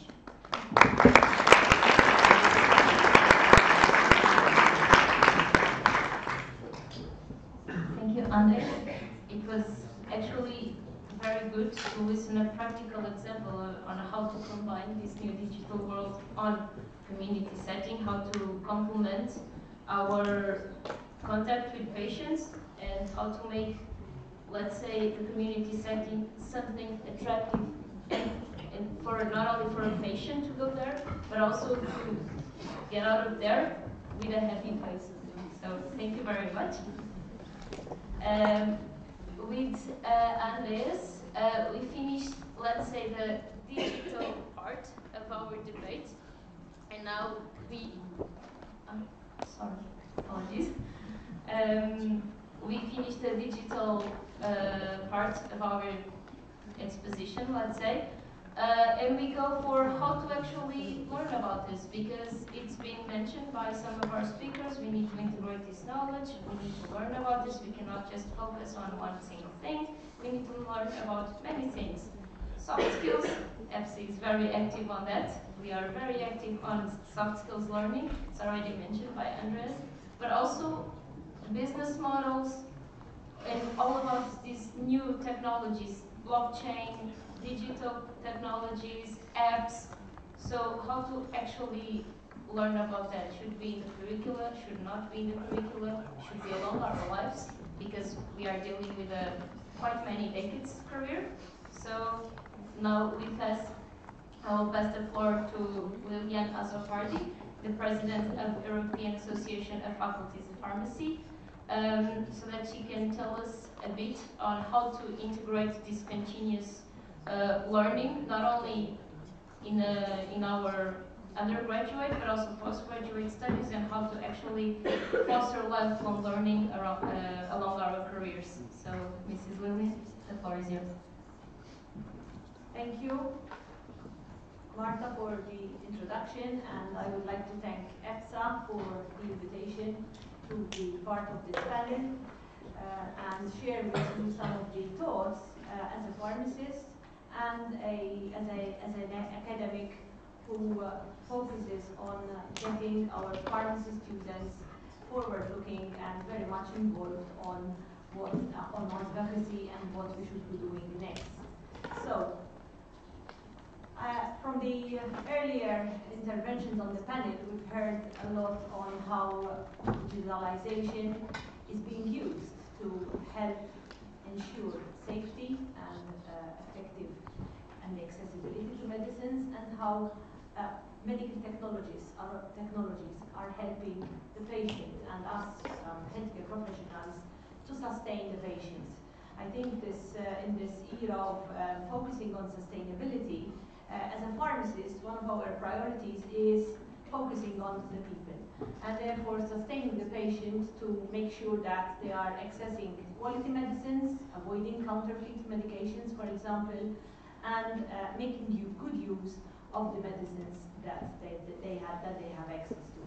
The technology and the digitalization examples have been mentioned by the earlier speakers. On the one hand, we have the technology which is ensuring sharing of data, like cloud computing, blockchain. On the other hand, we also have opportunities like the mobile apps and the social media, which do have advantages in the way that today we can communicate between us and with our patients. We also have the big data aspect, which is a good thing. You have a lot of data there, but it could be also challenging how we can identify from the big data the real data that is important for the process that we are involved in. We are evaluating medicines to be put on the market, or if we are evaluating a set of lab results for our individual patient and identifying which parameter which is deranged is really important for the condition that we are trying to treat. So digitalization is there. We've heard examples of what we already have. We can also start looking at what we are going to be expecting to have in the very few years. For example, electronic prescribing. We've heard the vision from the European Union on the emphasis of having real-time exchange of data between prescribers and pharmacists about the patient. We have examples of innovations in digital medicine, including, for example, having a digital sensor which can be swallowed by the patient, and then you can actually check how much your patient was actually has adhered to the medication regimen that was prescribed. Communication, mobile apps, patient portals to support the patient. Access to drug therapy. We've just also heard from the EU about the very recent launch of the Falsified Medicines Directive, and therefore how digitalization is ensuring safe access to drugs, as well as the important activity of pharmacovigilance to monitor safety data and signal detection that is coming through from the medications. However, what is important to note is that we, especially the young generation, especially our pharmacy students, are, I'm sure they're very, very digitalized and very, very educated and empowered on how to use digitalization. However, as a pharmacist and as a healthcare professional, what we need to, as educators, to look after is to make sure that as the professional, we are able to interpret what digitalization is giving us, to transfer our service to the patient, making sure that the patient service, we build the magnitude that the digitalization is giving us. We have the data there because of the digitalization, and as a pharmacist, we know how to interpret the positive impact that digitalization is providing. So, from an educator's point of view, over here I present to you the EAFP position paper, which was launched last year based on also discussions that we had with different stakeholders, including EPSA, where the position paper highlights the 4 pillars of relevant pharmacy education that pharmacy curricula should be focusing towards. And I think the 4 pillars, if you go through the 4 pillars, they really transfer very well to this discussion today in terms of digitalization. First of all, that as a pharmacist, we are the science-practice balance, focusing as an educator on teaching methods, and here a lot of digitalization comes in. It's not only the e-learning platforms, but how digitalization can be used to make teaching and learning attractive to pharmacy students, including, for example, using Mentimeter apps or other apps where the interaction between the student and the educator and the learning process, whilst at the same time getting the student close to digitalization that could also be transferred to be used later on in one's career. The third pillar is the team player, so exposing the students to collaborating and working with other professionals involved, and here the team players is an extensive group of people, including engineering, people with engineering background, people in the pharma industry. So the team player concept, which is being emphasized here, is a very extensive group that also looks at what people with the digitalization background can bring to the playground in a pharmacy perspective. The fourth and final point is preparedness. Preparedness for a lifelong learning career, preparedness for the changes and the challenges in pharmacy, including what we've been hearing about with regards to medical devices and how we can monitor chronic conditions with regards to using digitalization itself. This EAFP position paper is also linked to an international vision, which was developed by the International Pharmaceutical Federation through the Nanjing statements. So even at an international level, we can see that educators are looking at markers and pillars which also relate to making sure that pharmacy students and the next generation of pharmacists are embracing the challenges that digitalization brings about, and also are empowered to turn this opportunity into making a better patient outcome for our care that we provide.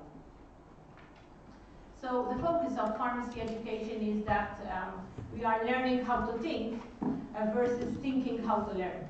So that is the key driver of pharmacy educators. And pharmacy curricula are a dynamic thing. They can be changed also through advocacy and discussions with the student group. So that's why EPSA is a very powerful group, because these things feed back to the educators. And this is the key, that we should be empowering our students to learn how to think, because things will change during our career. The second focus is that we are transitioning from a dependent student who walks into the pharmacy school in the first few years to having, at the end of the program, an active and self-directed lifelong learning. In fact, that is one of the privileges to be an academic, I think, to see a young person walking into university, depending on others, and by the end of the program, you see a full-blown person who is now going to join the pharmacy profession and will start leading other young persons to join the pharmacy program. So the lifelong learning concept that should start from the undergraduate program is a very key, important aspect. And I would like to highlight that all this, the exposure to digitalization, learning what the real world is all about, and also experiencing the quest to further your studies, come through you gain a lot through experiential education, where students undertake placements and they can engage in the real life of activities, where they can engage with digitalization. They can meet patients who cannot handle an app, or they can meet a person who is coming from another country with a prescription from another country, but he got stuck without a medication. And therefore, you are experiencing how digitalization can help and promote the patient journey. Also, through experiential education, the student is also meeting other people on board, so the collaborating aspect, and looking at career progressions of people who have joined the profession earlier.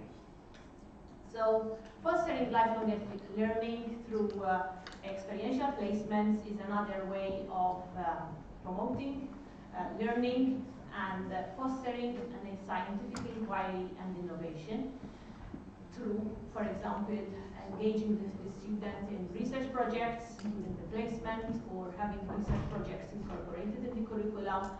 These are all activities that will help the individual to develop a quest for further learning.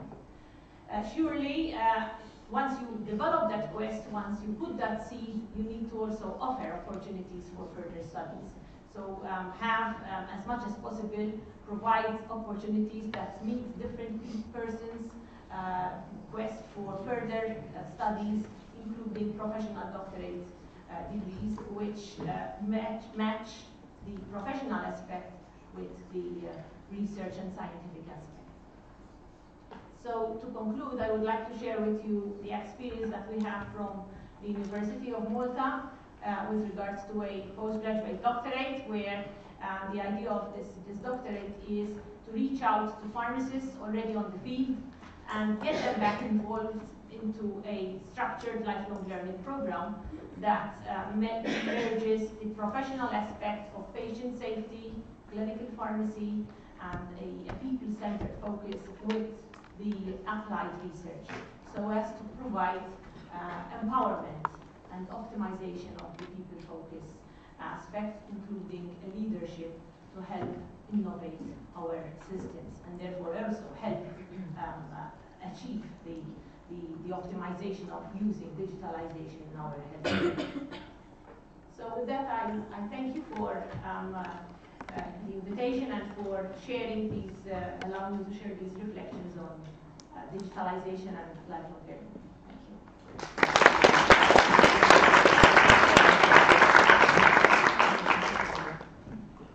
Thank you very much, Lillian. It was actually enlightening to know that, and to know how can we actually work towards this, to actually be acquainted with such tools, and a very interesting point that I really like, us as EPSA, we really advocate for in your presentation was interprofessional collaboration, how to work as a team player, because these tools need not only pharmacists, but also need us to work in a multicultural setting, and also with different types of professionals, not only healthcare professionals, but also developers, IT. So thank you for actually bringing that up. And at last, but definitely not least,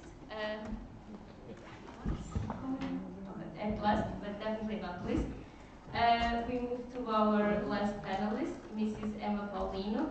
Emma Paulino is representing the Portuguese Pharmaceutical Society, and she will present us with a successful case of how continuous professional development can be and was implemented in the pharmaceutical career. So Emma, the floor is yours.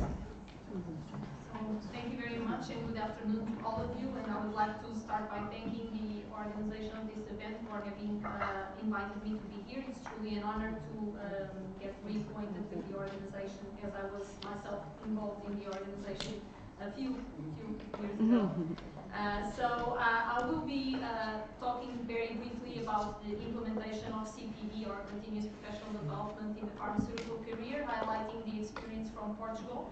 Of course, I have to be very short, but if you have any further questions, obviously there's the debate time, and also you can freely contact me via social media or otherwise.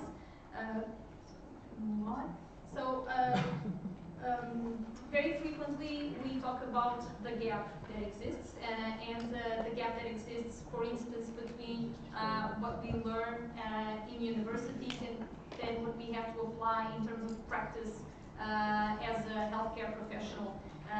But there are also other kinds of gaps, and I think that all of the panelists have addressed the importance to address these gaps in terms of knowledge, in terms of what is happening in the technology agenda, not only at the political level, so understanding what are the key drivers for the politics, for the directives that come from the European Union, but also the legislation that happens at the national level, but also the gaps that will always exist between what we know at the moment and what will be impacting our future as healthcare professionals and as people the day after tomorrow, because we've seen from Sophia's presentation all these startups, and these startups are working on things that we cannot even imagine nowadays.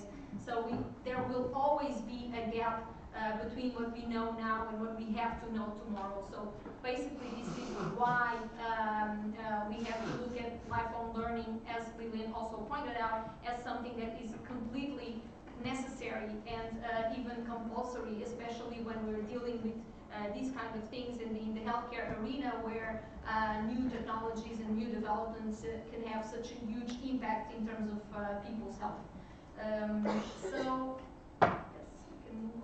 So why are we addressing this topic, and why is continuing professional development so important? Of course, in terms of the university itself, when we are apprehending all the theory and also we have lab classes, and we also learn in the university how ideally we can interact with the patient and translate what we have learned in terms of pharmacotherapy and in terms of pharmacology into what applies to the patient himself, and how that medicine, how can we improve that specific medicine's effectiveness and safety, specifically when we are talking about, for instance, community pharmacy or hospital pharmacy, which are the two most prevalent clinical roles that we as pharmacists have when we are working, besides all the other very many different things we can do as pharmacists when we move to the professional world, and we've seen a lot of those examples here today as well. But we have learned all of this in the university, but what Lillian said about learning how to think versus thinking how to learn, this is so very true for the university, because as you can acknowledge and understand, it's completely impossible in 5 years to be able to teach all the basic science that we need to know, and while of course the soft skills are important and the management, but what are we going to choose in detriment of other topics that we have to also learn when we are choosing what we can cover in 5 years. Of course, this will always mutate, so we will always have to have people in the university, academics that are willing to incorporate new teaching techniques and new knowledge, and see how the practice has to impact curricula and curricular reform. But at the same time, we have to acknowledge that, and it has to be an individual responsibility of the pharmacist to to acknowledge that it's impossible to do everything in these 5 years, and this is one of the gaps. So as soon as we start practicing, we will be able to identify many different subjects that we have to learn more about, and it is our individual responsibility for leading our own life learning experience. And what we have learned from the university is how to identify those gaps and how to then learn to decrease the size of those gaps. And that's really our, again, individual responsibility. And now when we are thinking about, of course, all these services and all the new technology, what we have to learn is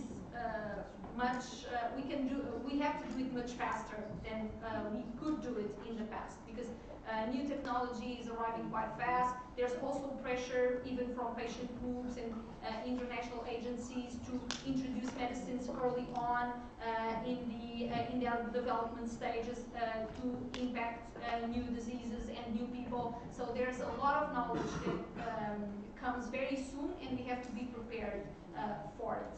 So when we are talking about what lifelong learning is about, it's really, and we're linking this to digitalization, of course, it's not about reading books, so it doesn't have to be books, but we have to find new ways, and we have to find, what we do have to understand is the importance of learning, and the importance to update our knowledge in order to remain meaningful in our role as healthcare professionals, or even our role as managers or anything else. So, what have we done then in Portugal in very short? So I'm talking on behalf of the Portuguese Pharmaceutical Society, which is the regulatory body for pharmacists in Portugal. So everyone that wants to practice as a pharmacist has to be part of this pharmaceutical society. And in Portugal, this is a self-regulatory body, which means that we are pharmacists who are elected by pharmacists, and we then have the responsibility and the mandate from the government to regulate the pharmacy profession. And eventually, if a pharmacist isn't practicing at the highest ethic standards of the profession, we have the duty to suspend the pharmacist, or to do anything, or even withdraw the license from that specific pharmacist. And more than 15 years ago, at that time, the Portuguese Pharmaceutical Society already understood that it was their own responsibility to ensure that the pharmacists who were practicing were not only ready to practice when they went out of the university and registered in the Pharmaceutical Society, but that they maintained their competence to practice throughout the years. So the Pharmaceutical Society instated a compulsory continuing professional development process in which every pharmacist has to participate in, and they have to do a certain number of education credits during a 5-year period. So we have 5-year periods, and in that period they have to accomplish, they have to attain 15 credits of continuing professional development. What is interesting is that, and this is what has been changing throughout the years also to reflect the different learning techniques, is that you can obtain credits not only through formal education opportunities, workshops, participating in conferences, but you can also get credits for exercising a certain competence. So participating in a project, doing research, presenting a poster, presenting in a conference, publishing a paper. So all of that can give you credits that you can use within those 5 years to accomplish your 15 credits that you have to have within those 5 years. So basically, this, like I said, this has been evolving in terms of what can count as credits. So what are we? This is the seal. So for every activity that gives credits to pharmacists, We identify how many, the Portuguese Pharmaceutical Society identifies how many credits that specific activity has. If it's an activity that is very specific to a certain pharmacist, then the pharmacist requires the Pharmaceutical Society to calculate the number of credits according to the complexity of the activity and the amount of time that the pharmacist uses to accomplish that activity. So this is how we grade the number of credits per activity or per project or per event.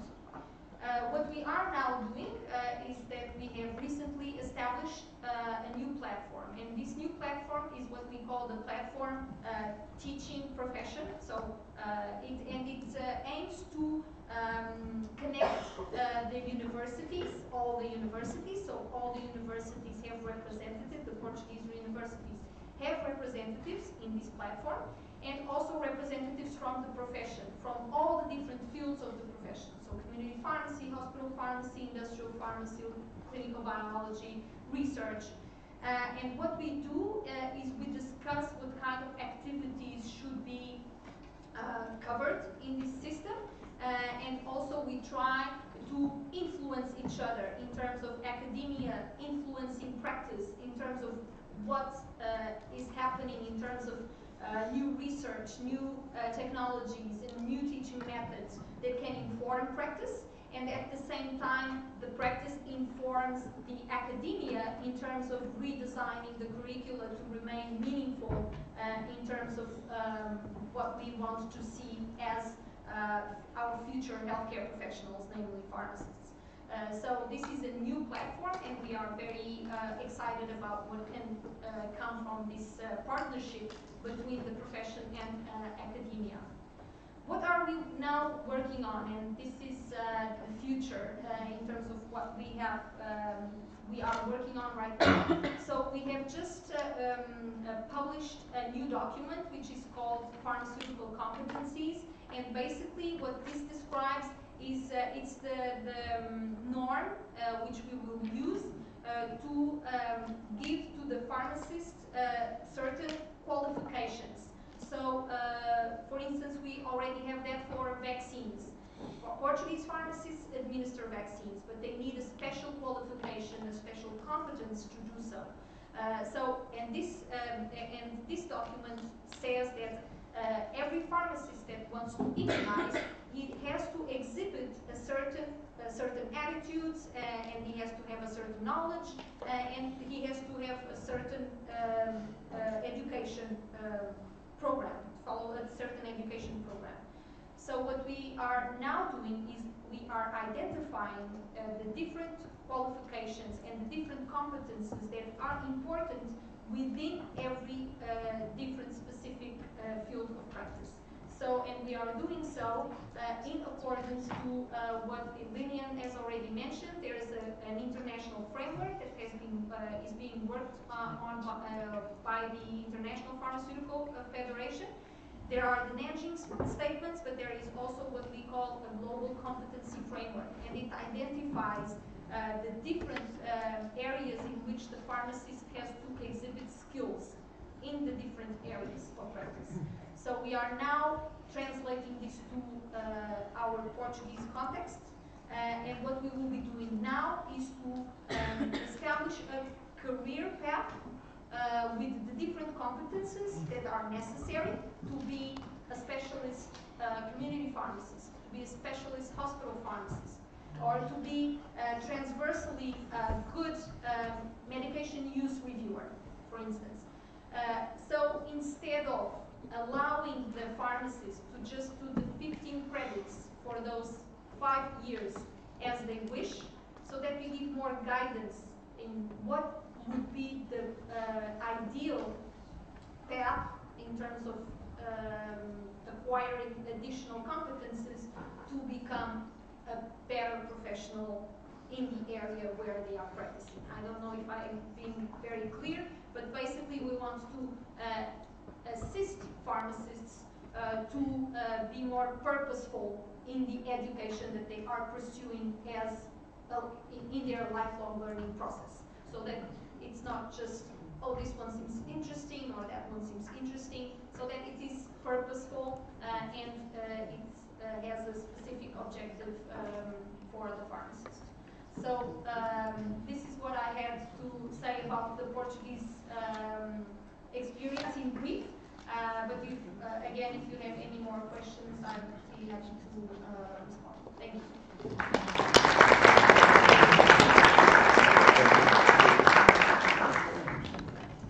So with Emma's presentation, we end our round, and we are now proceeding to the panel of discussion. Thank you, Emma, and also for highlighting something that is very important. We cannot fit all the skills in a 5-year package, so how to proceed with this in life. We are now proceeding with the panel of discussion. So anyone has any emergent questions, please, if you have a question for a specific speaker, say that in the beginning of your question and try to make them as clear, as straight to the point as possible. But also if you have questions for more than one panelist, feel free. So.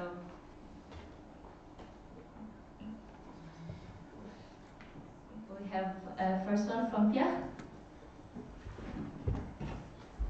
Good afternoon. My name is Pierre. I'm the User Secretary for Agnès France.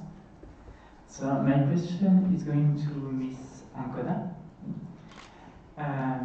Is MedTech working with GAFA, I mean Google, Apple, Facebook and Amazon, regarding producing some apps for regarding health or promoting health? Should I take the question now? Okay. Thanks for your question. Indeed, it's so we don't work formally together yet, but we do have an informal dialogue. As you said, indeed, when it comes to digital, you need to involve somehow these big companies, giants, because they do work in digital. So yeah, it's really an ongoing discussion that we're having with them. As MedTech, we don't work directly, but I do know that some of our members, so company members, they are manufacturers, producer of medical technologies. They do have partnership with those companies. Yeah, so this is indeed happening, and it's only the beginning. Thank you. Merci. Anyone else have any more questions? Jan? Hi, good afternoon. My name is Jan Bailey. I'm a pharmacist from Belgium. I'm representing the PGU, which is the pharmaceutical group of the European Union, and the association representing European community pharmacists. Thank you to all speakers for giving a very interesting overview of both different technologies that are applied, also highlighting that healthcare professionals and pharmacists are very eager to take up these technologies and appropriately integrated, and that we also have the structures, as was mentioned by Lillian and by Emma, on education, and to build this in our CPD and undergraduate training programs. When it comes to healthcare technologies and implementing them in practice, we talked a lot about the opportunities, but if we look at the situation sometimes today, we see sometimes a limited uptake by sometimes citizens, sometimes healthcare professionals. And in my opinion, it's not particularly because, for instance, healthcare professionals do not want to integrate, or they do not feel confident always to use them, but it's often because of the very high diversity and heterogeneity that exists in all different technologies that are out there today. If you think about the different health apps, but also the different monitoring devices which could be connected with healthcare professionals. So there is a question if medical technologies are a tool, and because they're not a goal in itself, what could be the role of policies or of governments in making sure that the uptake of the technologies is done more appropriately, so that healthcare professionals and patients have also a clear idea on when a patient comes into the pharmacy, for instance, with a new technology, on how to connect to it and how to use it in the best benefit for the patient. So that my question could be, I think, to multiple people, but maybe Valentina and Agnès could be providing an idea. Yes, thank you. You had really a point here is that there are a lot, we speak a lot about new technology, but the capacity to adapt with the new technology is also another question, and it takes a lot of time before the healthcare professionals can upgrade their system with what we expect from them. If I see just for the system of electronic prescription, patient summaries, falsified medicine, all doctors or pharmacies, they have different software and you need time to adjust those software. I think the role of the government is certainly to give enough time to make sure that we will go towards this direction and make sure that they have the time to adjust the system. Also, resources sometimes is a matter of concern because they are not necessarily equipped to have the resources to upgrade the IT system and to get used to that. And it's also the reason why we need to plan that very much in advance. When you saw electronic prescription, the idea is to have it in the coming years and push all governments to have a strategy at national level to encourage the healthcare professionals to move on in a certain direction at a certain time. So we need a lot of time. We need also sometimes the resources, supporting resources, the actors in the chain. And yes, the diversity of technology is also important, where you could see a role for the government to make sure that you have a good communication, see how we can harmonize as much as possible. I see rather in our field that you can have a variety of standards in the field of IT, where we could find common grounds, harmonization of standards, when we start to speak, when we start to have common guidelines across Europe.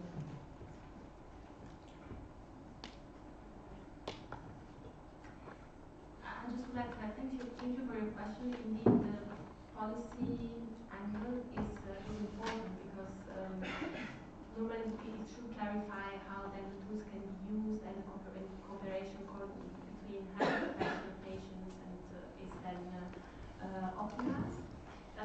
What I want to say is that we are indeed part of the policy dialogue, and I want to give you a couple of concrete examples. We do work with the Commission Digitalization mainly. They are looking indeed at digital, and in particular they opened a consultation which closed like very recently on artificial intelligence. So it's good because then the Commission gives you the possibility to different stakeholders to provide input on certain topics, being artificial intelligence in this case. So as Medtech Europe, we did provide our input, how we see ethics in artificial intelligence. So it was very, very interesting. It's not artificial intelligence at large, but a specific element which is important because then you come with Sophia's point about you can have this strong linked to everything that can happen online, for instance. Then another point which is relevant when we talk about apps, it's about software in a way. And software, in our, we do have a regulation on medical devices, which is now in the implementation phase. It's quite recent. It has been adopted in May 2017. Now we are in the transition phase. And we do have several articles within regulation on software, how to regulate software. As Medtech Europe, we are part of a subgroup of what we call the MDCG Medical Devices Coordination Group. It's a group, it's a group made of competent authorities, stakeholders, commission, where we try to understand how to best regulate certain aspects of software. One of these being cybersecurity, which is again linked to digital. So yes, we are an active partner in this dialogue. And then we try to work together. I think that's really partnership is key in everything we do. I hope I answered your question.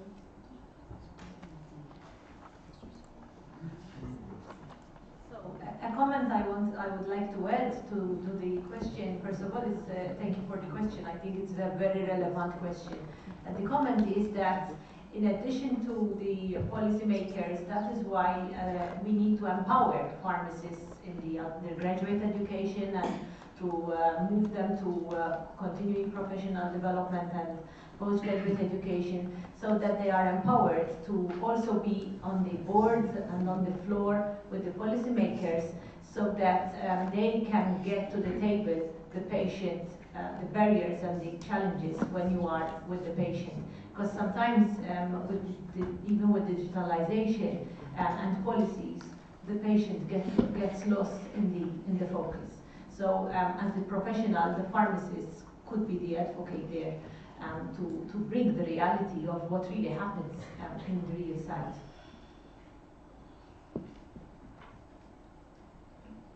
Thank you. More questions? Okay, so I have. He's on. Dorothea, in the back of the panel. Yeah, hi, Dorothea Dalek, EPSA alumna. I have actually a question about education in very general. So when you think of now how to achieve actual digital literacy, I was thinking about, do we maybe need to learn how to code?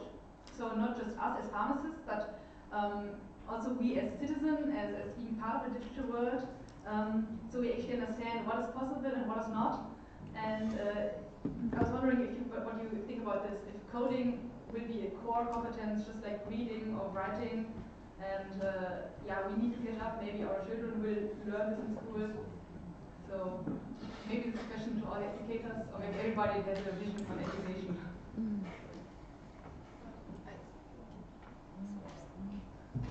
So that's a very, very interesting question. Usually we are in two groups of discussion for exactly on that, on incorporating coding or not. Because coding is actually language, like any other.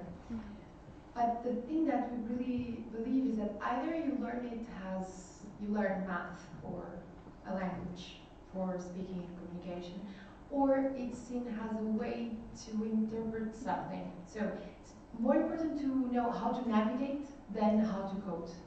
How to navigate between platforms, software development, or the usage, which means like how to, if you're capable to use this software to something that you want to apply or not, is more important than to know how to develop the specific software. The other thing is that in some professions that we have been seeing, coding is going to be one of the skills that probably is needed, because you need to solve problems in the immediate moment and not to send for the IT group. So probably some more professions would need to code. Actually, there's a paper interesting on that, like that evaluates around some different professions who needs to code in the future. Other ones like ours in healthcare, we probably don't need to, but we can learn how to navigate. So how to use each different type of code to address different type of issues. I think it's a very, very interesting question to think about.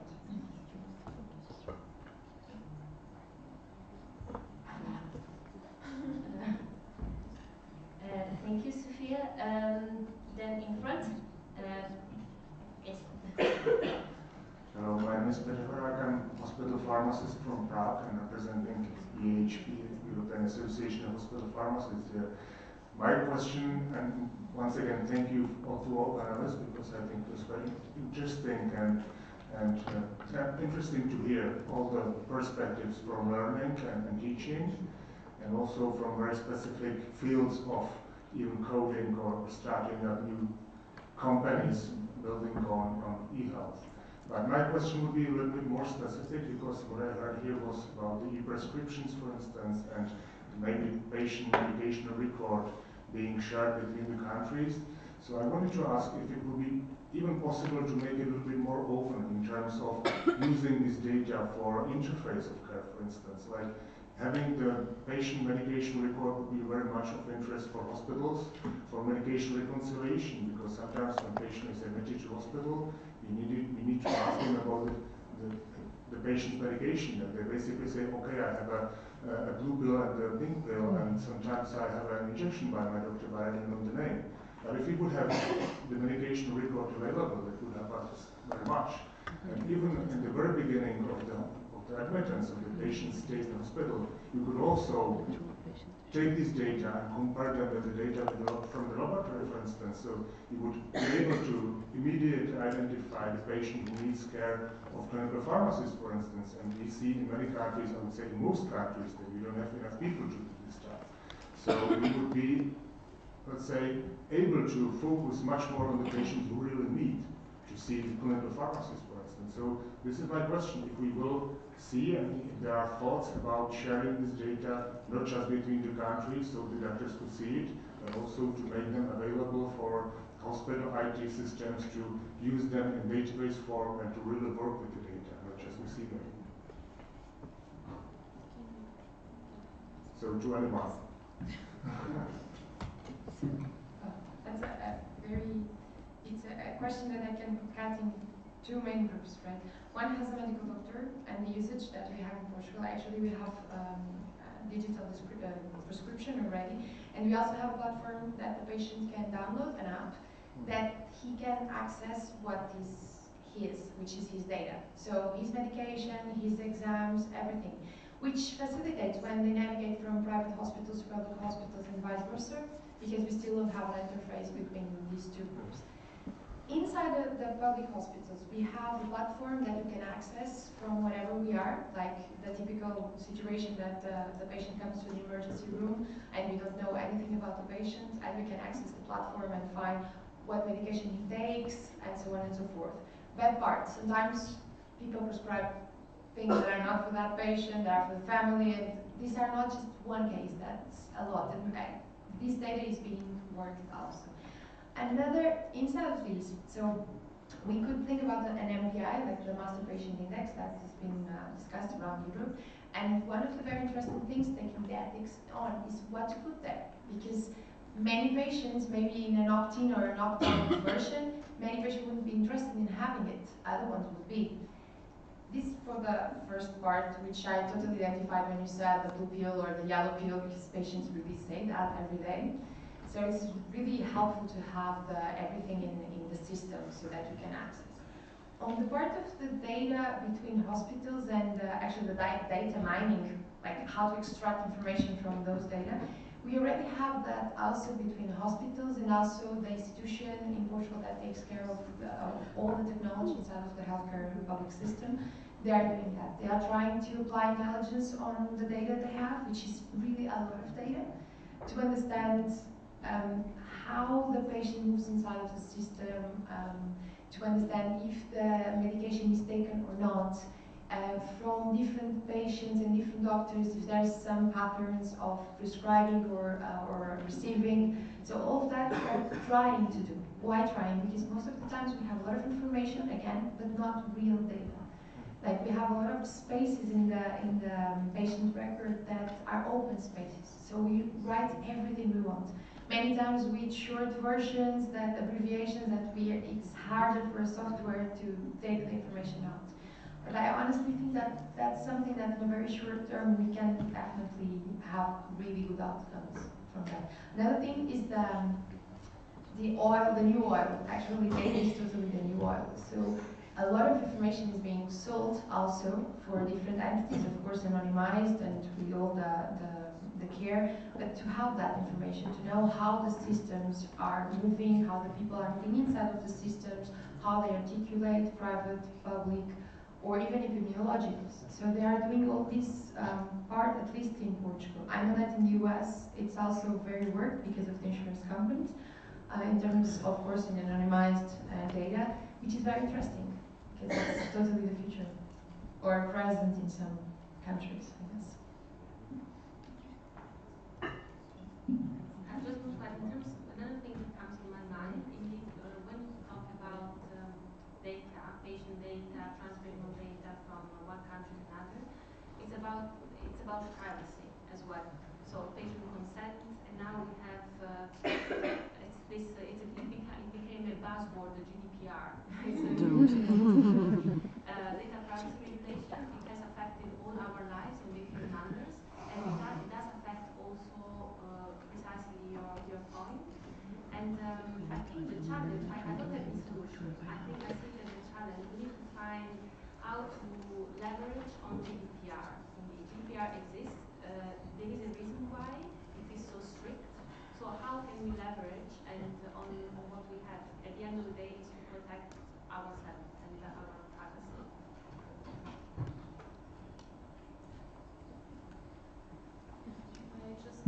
Yes, and to complement what Sofia was saying in terms of the Portuguese experience, unfortunately, pharmacists still do not have access to the platform, but we're working on it. So the aim is to have patients being their own data owners, and they would make it available to the health professionals that they would like to. Nowadays, our system even already says allows the patients to identify those healthcare professionals, particularly physicians, who can access their data.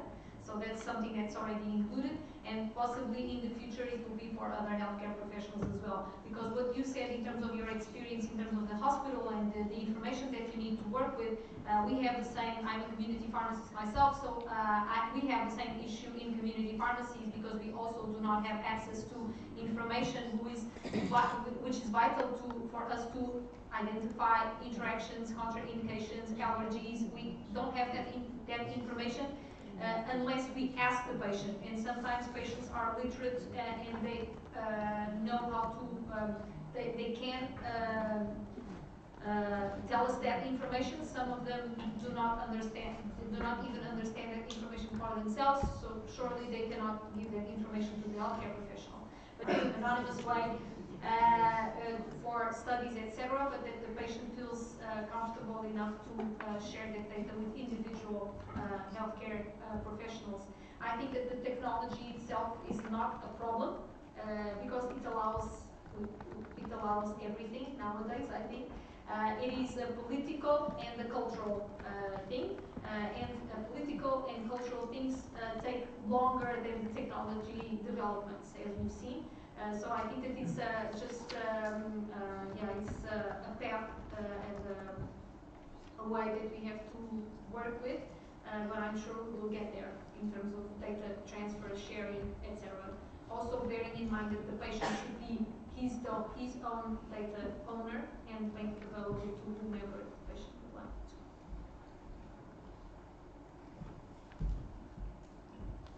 So we have Claude. Thank you. Claude Farrugia, President of the IPG, European Industrial Pharmacists Group. First of all, thank you to all the speakers for some very interesting talks.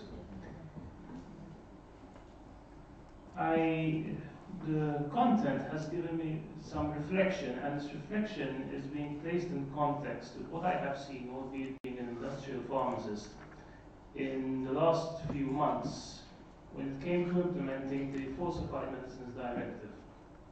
First of all, at the industrial level, the additional responsibility is called upon by QBs, amongst others.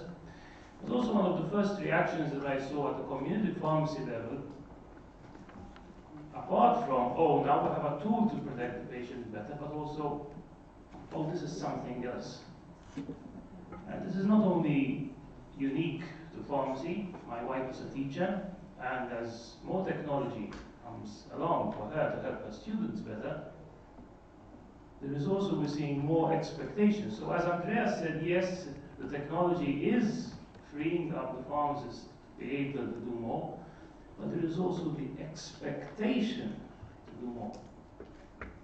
And so comes the question, at what point, whatever the field of pharmacy that we practice in, whatever our commitment towards the oath that we took as pharmacists, we will come to the point where the gap, as Emma said, keeps getting so wide, and we fail to realize that professionals, like all other citizens, have a right to their work-life balance as well.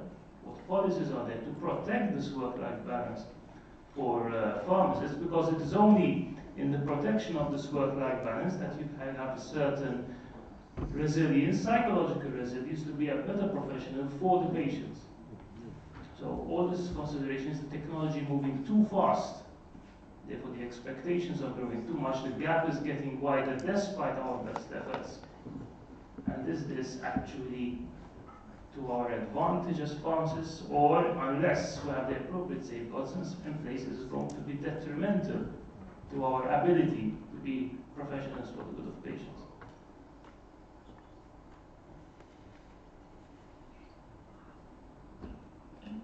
Well, indeed, it's actually a very interesting reflection how to actually manage this, our life-work balance, and the need of our education, and how to actually be the best professional as we can be, with taking that into account. Actually, very, very interesting reflection. Emma? Well, one thing that I don't think that we are doing right is to use really technology to redesign processes. What we have been using technology for is to digitalize already established processes. So I will give you an example. For instance, electronic prescribing, and now we have 98% of prescriptions in Portugal are electronic, and we dispense them electronically. So the only advantage that we have for the electronic prescribing nowadays in terms of at the dispensing level is that we don't have to then verify the prescription afterwards, because it's automatically verified at the end of the dispensing process. So it basically prevents errors, because it matches what we have dispensed with the prescribed medicines. But it hasn't introduced any more innovation than that. It's, the prescription is exactly the same as we had in terms of as a manual prescription, but it's digitalized. So I think that we are losing some opportunities to really redesign processes and really understand how we can use technology to really transform how we are doing things. And for instance, the other day I just posted an example that I saw in McDonald's, where I don't know how it's happening anywhere else, because I don't go to McDonald's very often, but in Portugal I went to the McDonald's, and now we use a digital screen to ask for it, but it's not, it wasn't that I thought was interesting. We now use the digital machine, but then we pick like the number, we take it to the table, and they bring the things to us now. So it's completely redesigned. First, we went to the person, and then we took the things ourselves. So it's really the opposite nowadays. So they use technology to transform how they humanize the service. So instead of asking the person then takes the food to my table. And I think that we have to be in healthcare. I think that we have to start really taking advantage of technology to redesign the processes, and not only to digitalize or to do exactly what we've been doing in a manual way, do it in a technological way. And I think that we are, for the most part, I think we are missing out on those opportunities. At least, for instance, in the electronic prescription and the electronic dispensing, I definitely think that we are losing a lot of opportunities there. Well, maybe one comment from my side. It's true that digitalization and technology have evolved a lot during the last years, but overall, if I remember, even 15 years ago, when pharma industry introduced SRP, it was also a revolution. It was very difficult, it was very costly, it was very burdensome. Now we have falsified medicine in manufacturing. It's also very burdensome, it's very difficult, it's very costly. And to be honest, I'm pretty sure that in 10 years you may have a new technology for. So we have to live in this evolution, which at the beginning can be perceived as costly and burdensome, and we have to adapt. But I think the most important is, as pharmacists or QB, we have to tell the management, the CIO, this is coming. You should not underestimate the workload that it will represent in the company. And this is my need in terms of resources for the coming years with this technology. Because at the beginning we always promise, oh, it will simplify everything. Yes, but the time that it simplifies, it takes a lot of years to be implemented. So the resources, whether they are human or from the IT perspective, are always significant, and that we have to recognize. So I'm sure there will be other revolution in the coming years, but we have to bear in mind the cost in terms of human resource and IT cost. Sorry. Actually, it's very interesting the example that Anna ended up giving, because we always use it like that. Like technology can be just to approach people and not to substitute not very interesting tasks. No one likes the person that is taking money from us, so to pay to the machine is better than to pay to a human being, but the human being bringing the food. So emotion in the process is very important, and of course, I guess the marketing part here could probably give some feedback on that probably. The other, just a very short notice, is that the change of technology is very interesting, because the rates that we had in the last 50 years is like linear. It's still linear. It's maximum multiplication. We have the level of the startups every like 6 months. Now, from like 1 year and a half until now, because of technology, we have exponential rates. So we are arriving to that point. So the change is not going to be in years or months, but in days sometimes. So that's very, very high cost, and most of all very frustrating, because most of people need to change when they just adapt themselves to something, they need to change again. And that's very interesting, because many times we think that this is kind of a sunk cost, and it's not. It's a total variable cost that we need to incorporate in all our perspectives. And many times as a startup, we want to change and we want to optimize and we want to give like to bring the common egg to the situation, and that's not true. That's actually a burden. So it's a very, very interesting point. Thank you for that.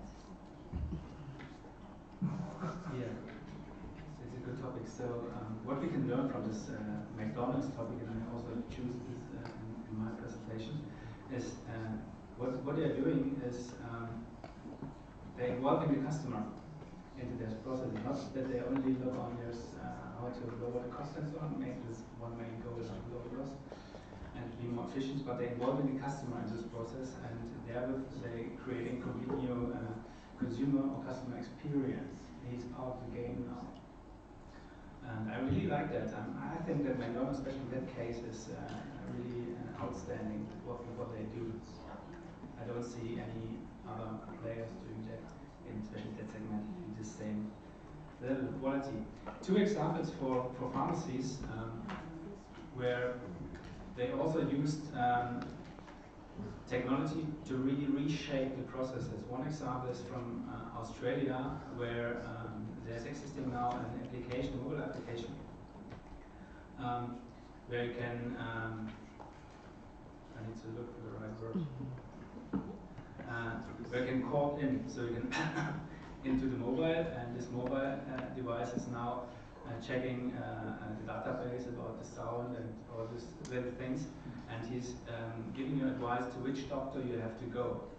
And this is on such a quality that the insurance companies in Australia are paying for that service. They're paying per patient $15 to the app owner for that service. The benefit is clear for everybody. So the patient don't need to go to any doctor for a first consultation. He can go direct to the specialist where he needs to go to. So the first level doctor has then time for the other patients, and he is just saving one step in his process to get back into health. Another example from Japan. Japan is working similar like US and like some small other countries when it comes to medication management and giving it to patient. They're working with personalized medication plans. So when you get a prescription from a doctor, you go there, they do broken pack handling, so they split out some single pills and they put it together into a bag they prepare specific for the patient. And the situation was that you go there with your prescription, and then you need to wait 20, 30, 40 minutes to get your medication back with fitting to your medication plan. Now they implemented in the first bigger spaces some robots and some click and collect dispensing solutions, so the patient just gives his prescription over, and then he has time and it's connected with an application, so he gets a barcode sent via WhatsApp when his medication is it's ready to collect, so you can go shopping, you can go for dinner, you can go for different other things to do, and he can just come back 1 hour later without waiting in any queue. So this is really changing the processes totally.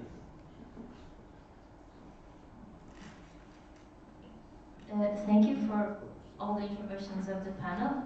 Unfortunately, we do not have time for more questions, but I would encourage you to approach our speakers in the networking cocktail that will proceed in the member saloon.